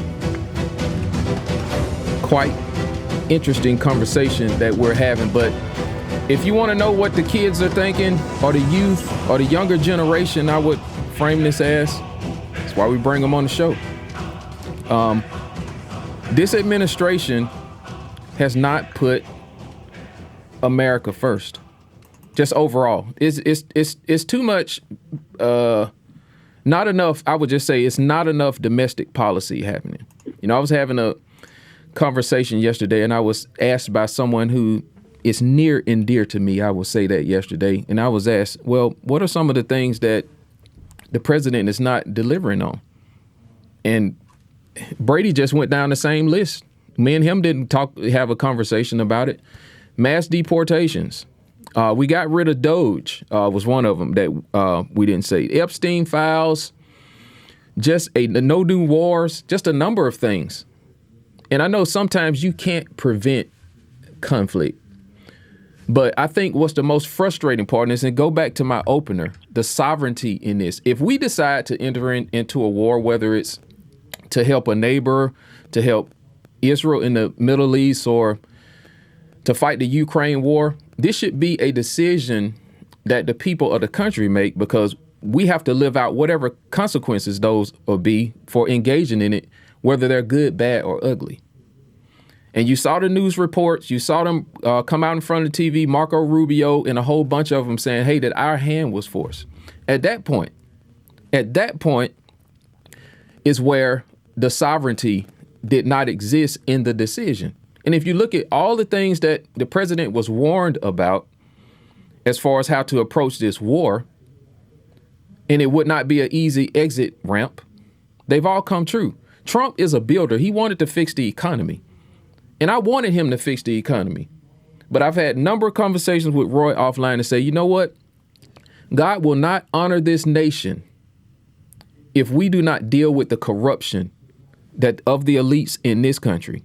And then Trump turns around and has Zuckerberg and Bill Gates and a bunch of Howard Lutnick, close Epstein affiliates. Why am I talking about this? Because if we would just deal with the heads of the snake, some of these other problems will go away. That's what I honestly believe. The war and all of that. See, the globalists need the war. And I'm not even talking about the people of Israel right now being a large problem, because not too long ago, we had Joe Biden as a president. That did not represent each individual sovereign human being in the United States of America. But we were up under a faulty leadership that was stolen in a stolen election in 2020. That is the truth. Now, I don't trust Netanyahu. I've said it privately to a lot of people. And I believe there's some backroom wheeling and dealing to where they want to crash out America. You know, we were built on the tenets of a Christian nation. That's who we are, you know. And I think that the first pandemic, the plandemic, was to transfer wealth. In this war, I call it wardemic, is to kill the old system. Move us over to the digital ID, and everything will be processed in the data centers. You'll have your digital self, and this will move us closer to the mark of the beast. that we all want to fight against. And if you're a Christian or you believe in God, you want to fight against that. Now, we know how it's all going to end, but we're supposed to stay on the battlefield trying to defeat this thing until then. So let me get Brady back in here. So not enough domestic policy, too much foreign action, and not keeping the campaign promises. Is this amongst the youth's biggest beefs that they have with the administration right now? Oh, absolutely. No question. Absolutely no question. And as I alluded to earlier, it doesn't necessarily just solely represent the youth. This solely represents, of course, we have the elder boomer class out there that, you know, rallied around Thomas Massey's opponent here in the previous election yesterday. But in terms of the younger demographic, yes, quite frankly, yes. They are just either too afraid to say it, they don't know how to say it, and sometimes they don't even know that there's a place for them, that they're able to have their voices heard, and that they're able to have a collective around them and to have a soul unifying message and soul unifying belief in an organization, in a mindset that is America first, not the Trump America first. That's not America first. America first has gotten skin suited by a multitude of people and organizations throughout the course of, in my opinion, history here. But in simplest forms, Trump in that skin-suited America first isn't make America great again. We aren't MAGA. We are America first. Trump's America first is MIGA. Make Israel great again. He doesn't care about America or Americans' interests. He doesn't care about the younger demographic or the working class or, in my opinion, the working poor. There is no middle class. There are the haves and the have-nots. There is the upper class and the upper echelon, and there is the working poor, otherwise known as the working class, the server class, the servants, the serfs. And in any other period of history, there would be the serf class. Unfortunately, here in the modern times, we have the working class, and we have politicians that love to say the rhetoric. They love to connect to the younger demographic and the working class. But once they get into power, we're on Rumble here, they just cuck out to their donor class. They just take all their donor money, all of the private donor money. AIPAC is the biggest lobby. I was just about to bring up AIPAC. The most dominant lobby in America currently. Here's the issue that I take too with AIPAC. How can you? It's like you have to pick a side of an issue or by large that you're going to be on. How does an organization fund both sides of the football? You know what I'm saying?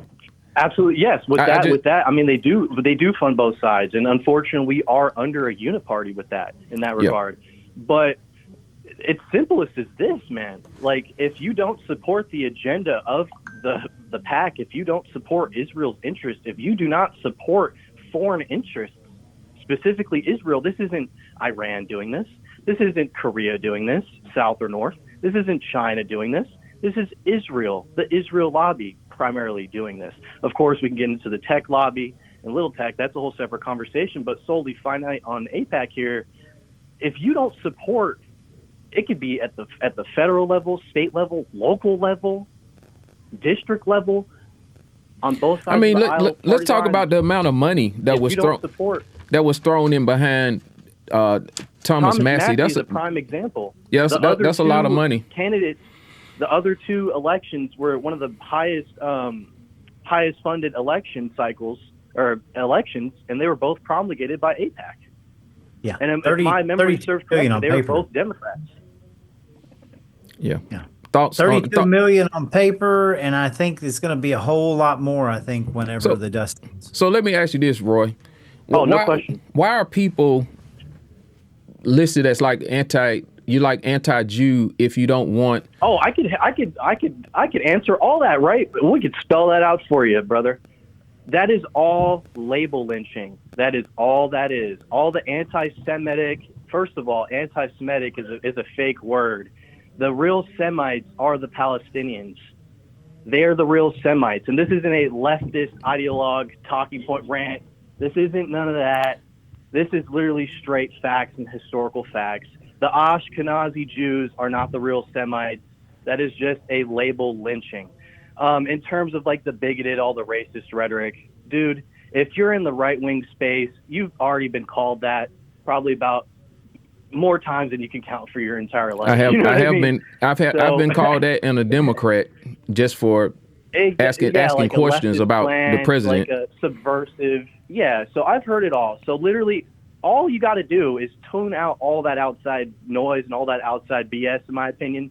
We need to have a unified front. That is what I preach to my constituents and my collective as a whole. That is what I preach to them as a whole, as a unified front.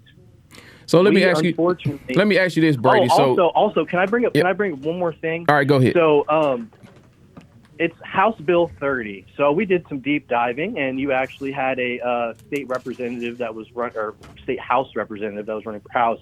I don't know if she won or not. On your show, on your platform. So with State Bill House 30, almost every Republican except for one voted for it. And it is for the codified in-state law to make anti-Semitism a hate crime. Not only that, a punishable offense in criminal law, either by a fine or a time served in a penitentiary. And of course, that is just furthering the police state, in my opinion. You keep hitting on it. You keep hitting on the data centers. You keep hitting on. I've seen in your program in the past all the flock cameras and all those other systems in the past. All of it collectively, all the anti-Semitism label lynching, all of the flock cameras, all of the AI data centers that are using up all the electricity, raising the water, raising the electricity, raising the cost of living for everybody, not just the younger demographic, but everybody. Also, if you didn't know that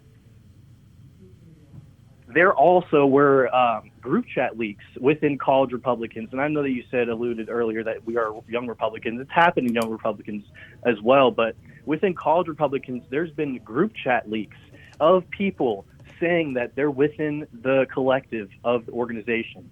They take screenshots of privately sent messages that could be deemed as hateful, homophobic, racist, anti-Semitic, what have you. Again, didn't that happen in Georgia? Yeah, that happened in Georgia. Yeah. Yes, sir. Yeah. Yes. And of course, we could talk off air about that as well. I know we're on air. If you want me to, have some dirty laundry unearthed, we could do that on air. But it's up to you. This is your program. But yes, sir, it has happened in Georgia at KSU, at UNG, with us, with me. So. Yeah, this has primarily affected me. So it's not me saying here, as we all know, these are all factual information here. But when it happens to you personally, when you have the label lynching done to you personally, when it affects you personally, and you know how these labels can affect people, it could destroy people's lives. It could destroy people's, jobs, their financial status, their school. You can get expelled from school, like the kids in Florida. Like that one woman in Florida who made a joke in a private group chat about Netanyahu and got arrested for it, because that is actually my home state. I'm originally from South Florida. I'm from West Palm Beach. So just living up here, going to school here, and seeing exactly how it is down there and how they have anti-Semitism in the state law and how that is, how it affects native Floridians. And then you see almost every governor candidate on the Republican side and the GOP supporting H-1Bs and supporting anti-Semitism codified in law. And you see how all of them, not one, all of them are not for our interests. And I understand that we have a runoff election here soon with Rick Jackson and Burt Jones. Now, I'm not going to be voting for either of them. Now, I have my reasons, and I'm not going to promulgate that here on this platform. But if we just look at Rick Jackson, he is a epitome of a hypocrite. And in my personal opinion, you shouldn't. If you're a true conservative, if you're a true nationalist, if you're a true patriot of America, in this country, in the blood and soil of this country, its people, its culture, everything in between. And you're not just saying that you're a Republican just to have a career. You're not just saying you're a Republican just to have money in your pocket and to have people like you in your local community, in your local school board, in your local church. If you're a true conservative, you will understand that, and you will not vote for anybody tied to the Trump administration. Anybody that is tied to this administration is not votable at all, period. End of story. I understand that there's going to be people that will be upset by that information and that message, but you have to rip the Band-Aid off. if you vote for Vance and Rubio in 28, if anybody on this platform votes for So Vance and Rubio, and I understand people have their own opinions and people can make their own choices. Yeah. So hold on. Fine. Hold on a minute, Brady. So you're saying that since the Trump administration has not delivered on the deliverables, anybody that's been a part of the administration in any capacity, so that's RFK Jr., just any of them, don't support any of them moving forward. Is that the position that you're taking? Yes. And primarily with that, the main two people that are going to be running are Vance and Rubio. And it's not just as simple as the fact that he didn't deliver. It's the fact that he didn't go far enough, and it's the fact that we are in the. And I will hit on this in a second. All right, hold on a second. Brady, hold on a second. If we're just. Hey, hold on one second. All right, let me interject. So we since Trump hasn't done enough domestic policy, we shouldn't participate in all. Are you just saying that's not deal with Republican politics at all? I mean, it's not that. It's more deeper than that. It's on top of the domestic issues. It's the foreign issues. It's the fact that we're in the Iran conflict. We could have enough ceasefires. Okay, hold on a second. Hey, hold on a second, Brady. Hold on 1 second. Hold on 1 second. Go ahead, Roy. Okay, I just want to play a sort of a devil's advocate here, right? Because I can't find much disagreement in a lot of what you're saying. Now, I'm not ready to give up or anything like that, but could what we're going through right now, okay, possibly be, we're in a spiritual battle? Could some of this be the fact that the providence alone from what we're seeing through Iran, through Donald Trump's actions, whether he is even cognitive of it or not, could it not be that these things must happen in order for everybody to fully understand what is at stake here, what's going on? What's your take on that? Well, I understand it could be a spiritual battle, but one thing that I wanted to hit on before you brought that up was going to be a skin suiting of the party and the ideologue in general. Of course, we saw Vivek Ramaswamy win the primaryship over Casey Pulsich, and what he said in terms of God and Jesus. And in my opinion, it's the slap of the face of not only Native Americans, but also Christendom as a whole. And that's what we're going to be heading towards if we keep supporting the quote-unquote MAGA. But to hit on what you just talked about, and that's a great point that you brought up, I agree somewhat, but it's more deeper than a spiritual battle in the sense. Yes, it is a spiritual battle, but it's more so a battle with states and nation states. Also, I will hit on this in a sense that you hit on the spiritual battle. We also saw how Trump had an AI picture that he said that he was a doctor, but we could all come to the context clues agreement that he actually was trying to portray himself as Jesus. Now, of course, that is another slap in the face to his base and pretty much everyone that supported him, because of the original America First MAGA message was that promotion of Christianity. God, family, country. But as I was trying to hit on earlier with the spiritual battle and the nation state issue, it's more deeper than that. Like I said, it's more of a hegemonic transnational group of people that are trying to not only take power in their region, in the sole hegemon of the Middle Eastern region, and use us as a proxy state in order to get that goal, but also implement power structures in each country, including our own, in order to increase their own power structure in their own native state. Yeah, globalism. So it's pretty much what you do on the show, globalism. Yeah, the spiritual part of this is the deepest element. Everything that we see happening in the natural realm is just the tools of them trying to consolidate power, which they've been trying to do from the beginning of time. This is a part of how the Tower of Babel and how the tongues and things got confused, because man has been trying to do this for a very long time. And these are just the instruments. So I agree in part with you. This consolidation, they'll try to use, when I say they, the evil one try to use any element to consolidate, whether it's the American government, whether it's the Islamic government, which is a faction, whether it's a faction of the Israeli government or whatever, to try to get this new world order. And that's why I brought up the fact of, we had Joe Biden for years. The Israeli people have had Benjamin Netanyahu. Doesn't make each citizen in that country an enemy of the United States or the actual citizen. I believe in my mind that Netanyahu is running around with the globalists, and there's a bigger plan for them to consolidate the power. I don't care for him. That's just my personal stance on this. But I have nothing against the Israeli people, just as I don't have anything against the Uyghurs in China who have been put in, thrusted into this situation by way of communism. But how do we self-preserve? I think that's to your point.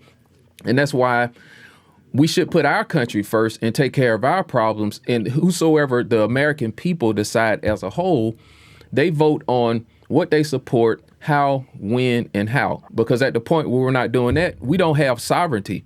That's what God intended when he gave each one of us a soul. And the country's decision as a collective is just a representation of that. That's why I don't like when Trump over-involves himself maybe in some election like Massey, because that's what the sovereign people decided. And that's being kneecapped by the tenets of something that looks very king-like. And if you're a Bible guy or read it and understand Genesis, this is what the Israelites wanted in Genesis. They wanted a king like the rest of the nations, instead of being up under God's direct rule in his actual word. Well, in America, we have a constitution. And what are a lot of leaders doing, Roy? They're trashing that constitution. They don't care about the constitution. They got to do away with it. They got to do away with it. And you made a point early in the conversation, Brady, where you said the representatives are now just looking out for themselves. Do you know why? Because they don't want to be up under direct rule of what the Constitution says. They want to bow at the altar of who's in charge, which is the king. Do you see the parallels in that?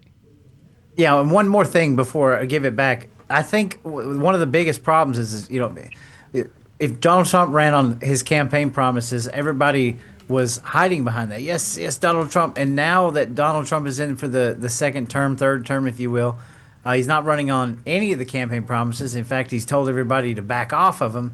And so the same people are saying, yeah, you got to cut him some slack. It's never, it seems like we're always bending to the knee of whatever based on who the person is.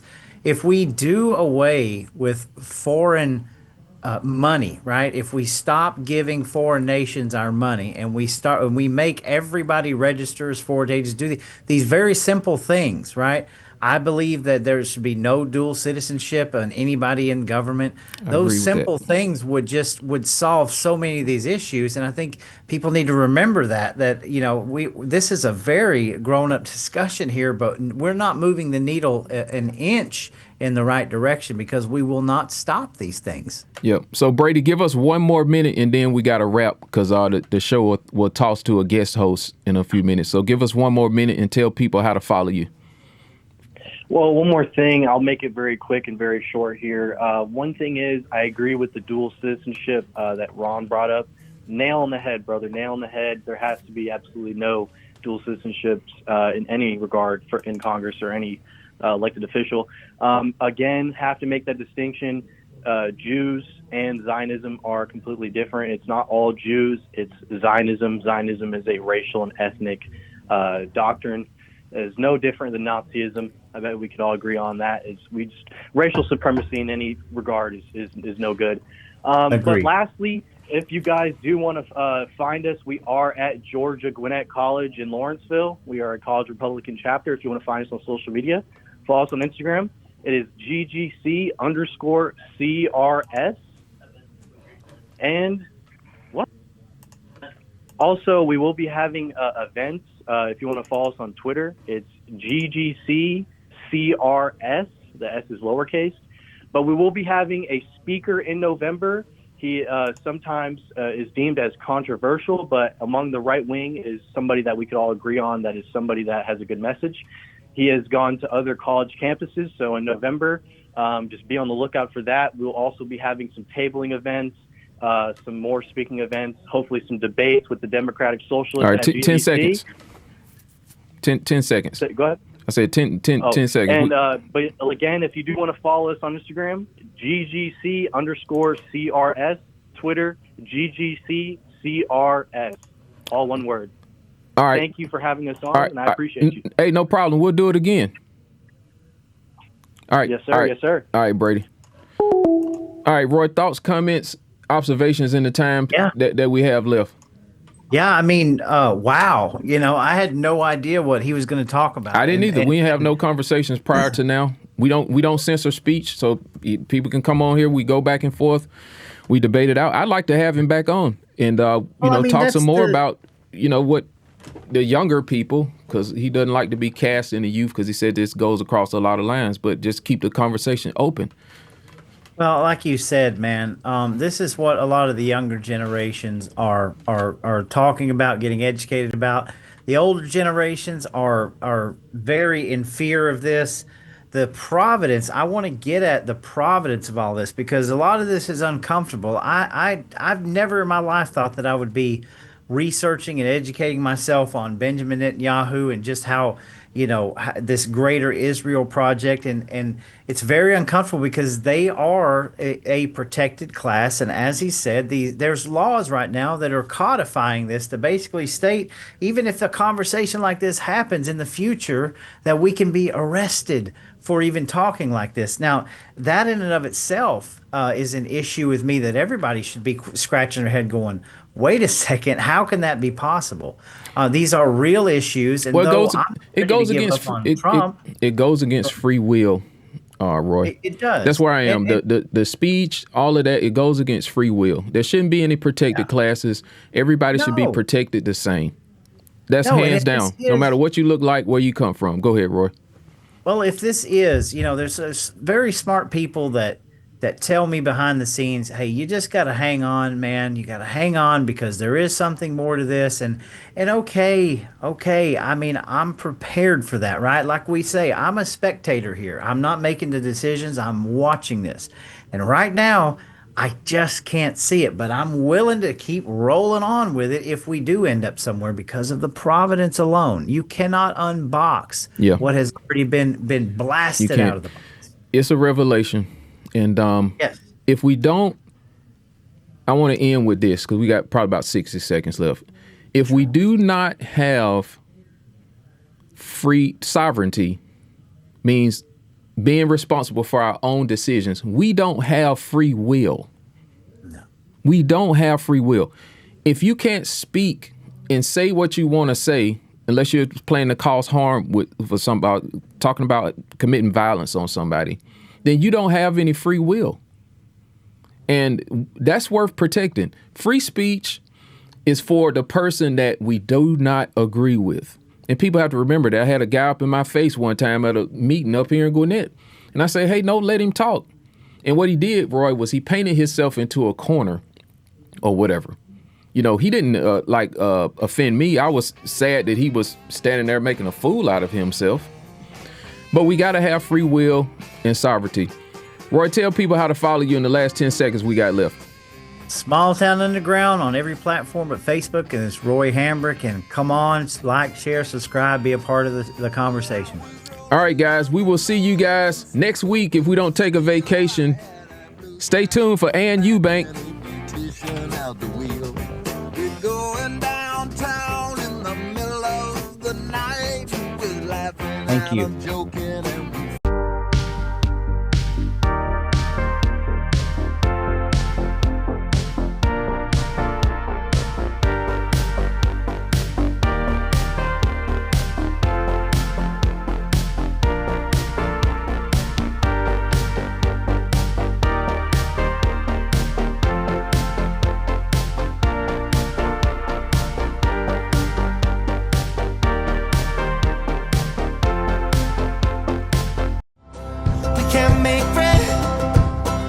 Hey guys, Rich Geary here from Geary Farms. Here at Geary Farms, we believe in raising our beef the right way, naturally and sustainably. Our cattle roam freely on nutrition-rich pastures, enjoying a diet that's as pure as the land that they graze on. We treat our animals with care and respect, ensuring they live stress-free lives. It's our commitment to quality and transparency from our farm to your table. Thanks.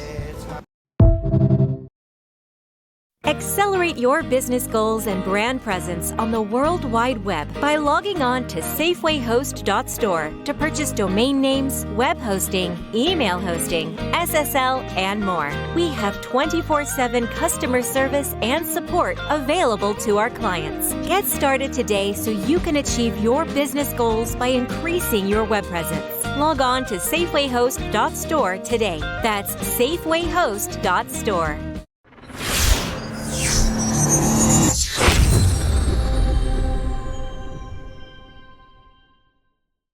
Here you go. Taking on the establishment head on. It's War Room Georgia with Antonio Jones. Good afternoon. This is Ann Eubank coming to you from Alabama. Today I'm going to talk to you about disappearing cash. The government has cash is disappearing, and it's not by accident, and it's not because of convenience, but by design. So in Sweden, 98% of the transaction are now cashless. Most of the stores don't accept physical money anymore. In fact, in India, the government banned 86% of its currency overnight in 2016, forcing hundreds of millions of people to scramble to get whatever digital alternative that India had come up with, and they watched their savings and their money become worthless paper if they couldn't find a digital thing to use. So in France, you cannot legally make a cash transaction over 1,000 euros. In Italy, it's the same. Greece, Spain, Belgium, all of those countries have legal limits on how much cash you can have or spend or use for anything. So here in the U.S., I don't know if any of you have ever had this problem, but try depositing $10,000 or more into your bank account and see what happens. You have to fill out these forms. They ask you all sorts of questions. They send that form to the government. The government begins investigating you. You could be reported for potential money laundering if you do it more than once, or being treated like a criminal for the crime of using your own legal currency, your money. Say you sold a car, you sold a house, you're moving, you're downsizing, and you do several things that at different times during the whole process, you come up with $10,000. So you want to go deposit it in your bank account. Well, by the time you're through, you could go to jail, because you deposited $10,000. So the war on cash is not coming. It's already here. If you remember during COVID, and I'm a big Dollar Tree person, I really enjoy going and just getting little kitchen knickknacks or, little things in there. There was a time that the Dollar Tree here in Hoover, Alabama, was not taking cash and not giving change. It didn't last long. The Whataburger over in Lakeshore in Homewood, which is not very far from me, won't take cash now. You have to pay with a card. Some of the McDonald's do the same thing. So, the whole thing is, it's here, and you're missing the point if you think that it's because it's more efficient, easier to use. They don't have to count money at the end of the day. It's not. It's about the government controlling every transaction you make. And when that happens, you are no longer free, because you have to ask permission from your bank to use your money. And that permission can be revoked. So, cash is the only money that is truly yours. When you hold that $20 bill in your hand, you can spend it on what you want without asking anybody's permission. You don't need a bank account. You don't need a smartphone. You don't need an internet connection. You don't need to prove your identity. Even writing a check, you have to prove your identity. But when you have cash, you don't have to do that. You don't have to explain it, and they cannot track it. And that's what the governments hate. Cash is freedom. No one can freeze it, reverse it, or track it. Every I'm going to read it, authoritarian system, which is what our deep state government is becoming, in history, throughout history, has understood that if you want to control the population, you must control their money. So you can't control what you can't see, and they can't see cash. So the first step that they have to do is eliminate cash and force everyone into a system that can be monitored, restricted, or even punish you if they don't like what you're using your money for. So Sweden is held up as the model across the world as the great progressive cashless society. But let's look at what that actually means. In Sweden, you can no longer pay for public transportation with cash, so you have to have a card. In Sweden, the homeless carry around card readers. Now I want y'all to get that visual in your mind. A bunch of homeless people out on the street with card readers, because when they're begging for money, the Swedes don't have money. They don't have coins. They don't have anything. So the homeless people have card readers so they can get donation. Churches in Sweden pass around card readers because they don't have cash. So in order to donate to your church, your weekly tithe, or however they do it, they have card readers in their collection plates. So an entire generation of Swedes has grown up never handling physical money and really don't understand why we want to, why we, people my age, have understand, I want that $20 bill in my hand. Well, my own daughter doesn't carry cash. She has a debit card.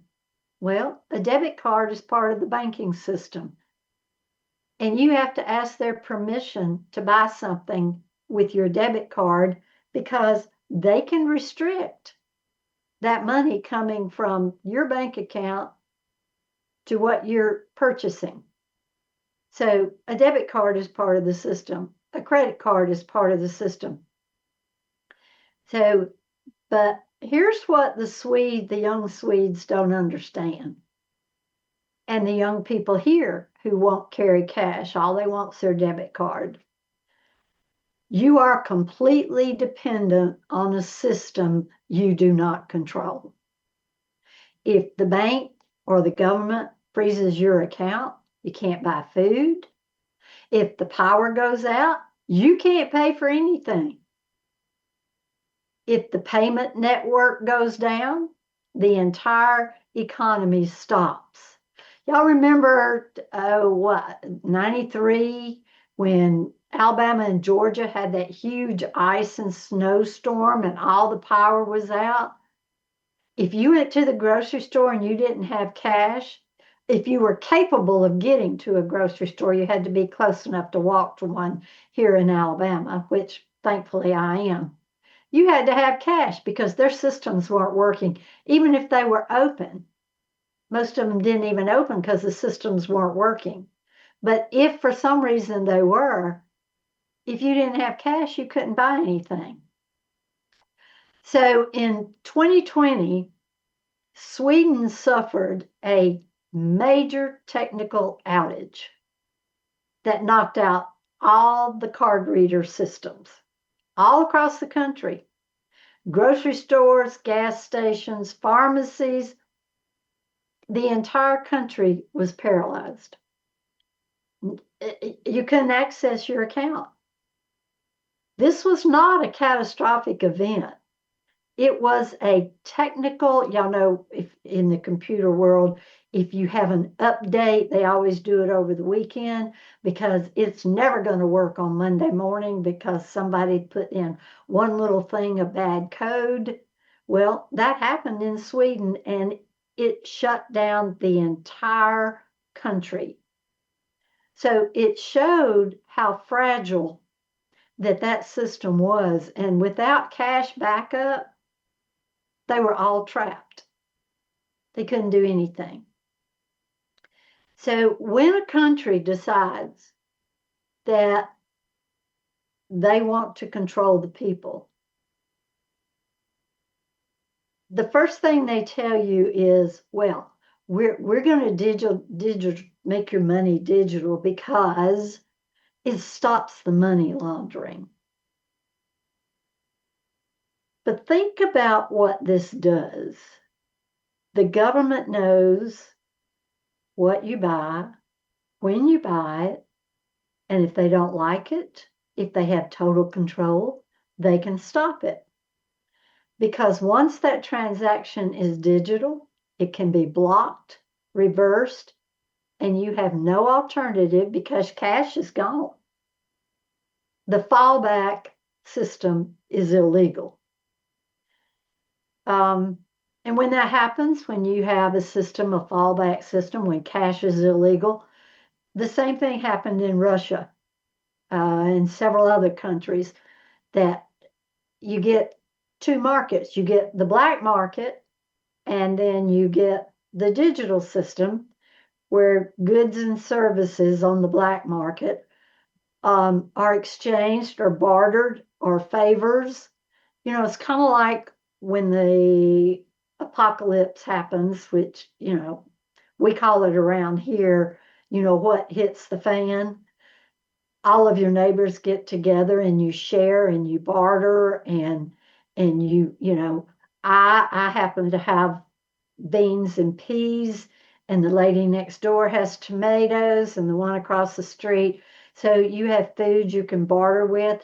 We stocked up on toilet tissue during COVID because it was, you know, it was a big deal. If it all goes down, at least we'll have toilet tissue. Well, that's black market system is generally what happens when you get rid of cash. So the problem with that is that you become a criminal. You, as an American citizen, just because you won't be playing their digital game, have become a criminal. So, but bartering is invisible. They can't track it, they can't tax it, they can't control it. So that's one of the reasons that they want to shut down and make illegal anything except digital money, because bartering is freedom. I hope we never get to that point. But if we do, we need to be prepared, because every single major economy is researching and plotting CBDCs, which is the digital currency. China, Europe, even our own feds, are studying the digital dollar, and they all say the same thing. Well, it's efficient and it's secure. But here's what they don't tell you. They don't tell you that CBDCs are programmable and coded with rules. Expiration dates on your money, you either spend it by the time before that date expires, or you lose it. And they do that so that your money they want your money back into the economy. They don't want you saving. They don't want you sitting on money, because digital currency is finite. So it can limit your purchases when it's coded, like you can't buy alcohol, you can't buy guns, you can't buy meat. Whatever the government decides you can and can't buy will be controlled through CBDCs, or the digital currencies. It can be geofenced with all these flock cameras and the Skynet we have above us, and the 15-minute cities where you can only spend your money in certain areas. And it will be frozen if you are flagged for any reason. Say you go outside your 15-minute city, or you buy something they don't like, they can freeze your money and you can't spend it. So in China right now, I know y'all have seen it on TV, you've seen it on the Facebook, where everybody's in a database, which is why they're spending so much money for the data centers here in America, because it's coming here. Social credit system. Total control over your money, total control over your house, total control over your car, even the way you walk, where you work, everything will be based in a data center, and we will have a social credit system unless we stop it.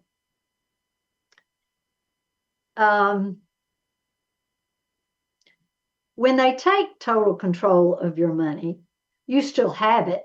It's still there. You just can't use it.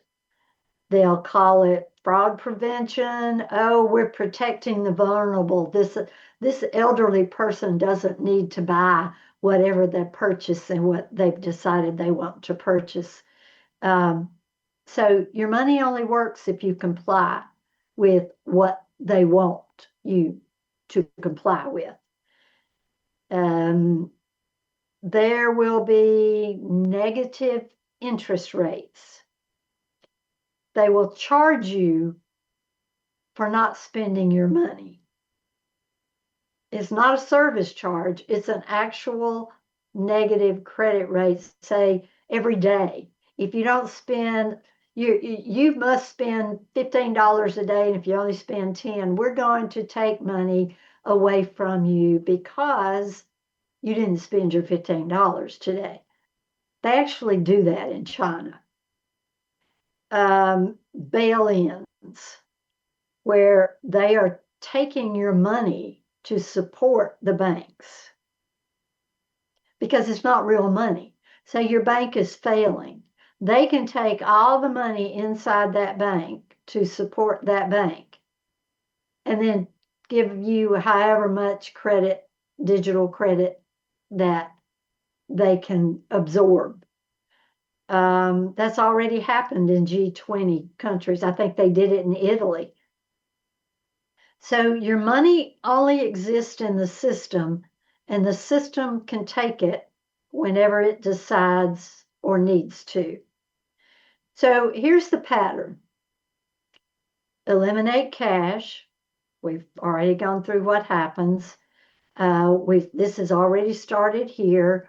Like I talked about, a lot of the stores don't give you can't use cash in them. the McDonald's, Whataburger. So that's how it starts. It starts real slow. Certain places don't allow you to spend your cash. Then they force the digital banking in the CBDCs, where with blockchain, I know here in Alabama we had a blockchain bill. Thank goodness it did not pass because everybody was talking, oh, it's going to be great. They can, you'll know everything that the government has spent, where it went, how much it was. So when they start talking about blockchain and knowing every transaction and how much more convenient it will be and how the budgets will be better handled, that's kind of where they start to go with forcing the digital banking. Because if the government pays you, say you're a government employee, you have to have digital banking because your state government's using digital banking, so it's going to go straight into your bank and your money will be tracked. So it's just kind of a step-by-step short way to talk about, oh, well, this is what we all need to do. Then they introduced programmable currency. And that's the part where you can only spend your money on what has been programmed that will allow you to buy. Say you have a $400 electric bill, you have a $600 car thing, you want to go to the grocery store, you've already had steak twice this week, you've had your rationing of milk because anything dairy, anything beef, all of those things will become scarce. It will become food scarcity. So you'll be limited what you can and can't purchase. And they will program the money. It's called programmable currency. Then they implement the negative interest rates. I mean, it's just like everything I talk about the globalist. It's just step by step by step by step. They never stop. They just take it one step at a time. We're being boiled like frogs. You never know that you're being boiled until it's too late. You just think, oh, this warm water feels so good. It's so convenient. It's just really nice to have somebody else do this for me. And then they turn the heat up and you're cooked. So the negative interest rates, I've already talked about it, is where if you don't spend the amount of money or you don't spend it on what you should, then they will take some of your money. Where if you have money in the bank now, if you're lucky, you get paid interest daily, compounded however they compound it. But it'll be the other way around. You'll be paying the bank to keep your money and to follow the rules. And if you don't follow the rules, then they take your money. And then they'll legalize bail-ins, where every digital dollar in that bank actually belongs to the bank and is not your money unless they decide to give it to you. And that would be the last step. So every step increases control. Every step is explained. Security, efficiency, you own nothing and you'll be happy. And everything you do is visible, tracked, and controlled. Every single thing you do, where you go, who you're with, what you buy, what you eat, how much energy you use. We talked about all the smart stuff that's coming online. And it's coming unless we find a way to put a stop to it. And they're not hiding it. It is out there. Your transactions are not private. Private transactions will be lost. Nothing that you do will be sacred,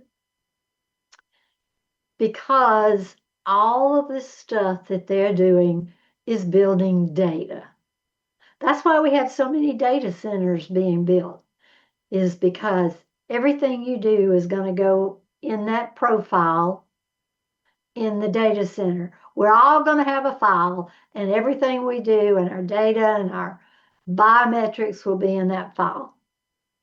So they turn off your money if you don't comply. And in a cashless society, we the people, are helpless. Their control is profitable to them. Now, everybody asks me, who is they? Who is them? They are the 1% elite, the globalist, the WEF, the WHO, the Illuminati, the Bilderbergs. I mean, you can just, there's 1% that totally control us. There's 4% that are their puppets. There's 90% of the people that are going to get broadsided when this all happens. And then there's the 5% who know what's happening and trying to warn everybody. So they're thinking this time the technology will make it work. Governments never learn. So use cash whenever you can. It's not about convenience, but control. Own assets that have value outside of money that they can't take away from you, like growing food, like toilet tissue. And remember, the war on cash is a war on you and your freedom. So I hope this has kind of opened your eyes to this whole CBDC, blockchain, all that garbage that they talk about on TV, that they don't tell you the real story. But I want to tell you, yesterday here in Alabama, we had a primary. We defeated 5 incumbents, wiped them out. So we know it's possible. And my name is Ann Eubank. I am head of the Alabama Legislative Watchdogs. I come on every Wednesday afternoon. It has been my pleasure to talk to you. Find me at Alabama Watchdogs on Facebook or anneubank.net. I'll see you next week, and spend your cash. Greetings, Georgia Patriots. We are pleased to announce that we have a brand new website just for you. On our website, which you can get to at warroomga.com, has several different links, so let's go through a few of them. One of the most important ones is the news link. So you can find news that's local to the state of Georgia, and you can find national news. But the great thing about our state news is you can find information by some of the great Substack writers all on one page. And it's all in sequential order, so whomever has written the last or the latest article, you'll see it right there in order. As far as the national news, we aggregated quite a few Patriot national news organizations so that you can find that information right there on one page. So say if you're having your coffee for the morning and you just want to click and see what's going on and find out what the buzz is and what you want to share for the day and or read, it's all right there on one page. So we're trying to make this thing as convenient as we can so that we can get the information out. Another great link on the website is our videos link. If we're broadcasting live, of course you can catch us on all the major social media platforms. That's X, Rumble, Facebook, and YouTube. And now you can just come to War Room GA and click on live broadcast, or you can click on our video section and you can see any of the previous lives that we've done. Or if we're currently live, you'll see us live right there on the website. Here's another one. We have a events tab. You can get your event hosted and published and posted on our website. And if it's a paid event, we definitely can beat the prices of Eventbrite and give you a similar professional experience and service for your patrons, which will save them money as well as you. Don't forget to support our show. We have a contribution link. We will also be opening up a store link where you can buy things and support the show that way. We appreciate any support that we can get. This is crowdsourced and crowdfunded, and this is for all of us. This is for you, the patriots of Georgia, and the people in this great nation of the United States of America.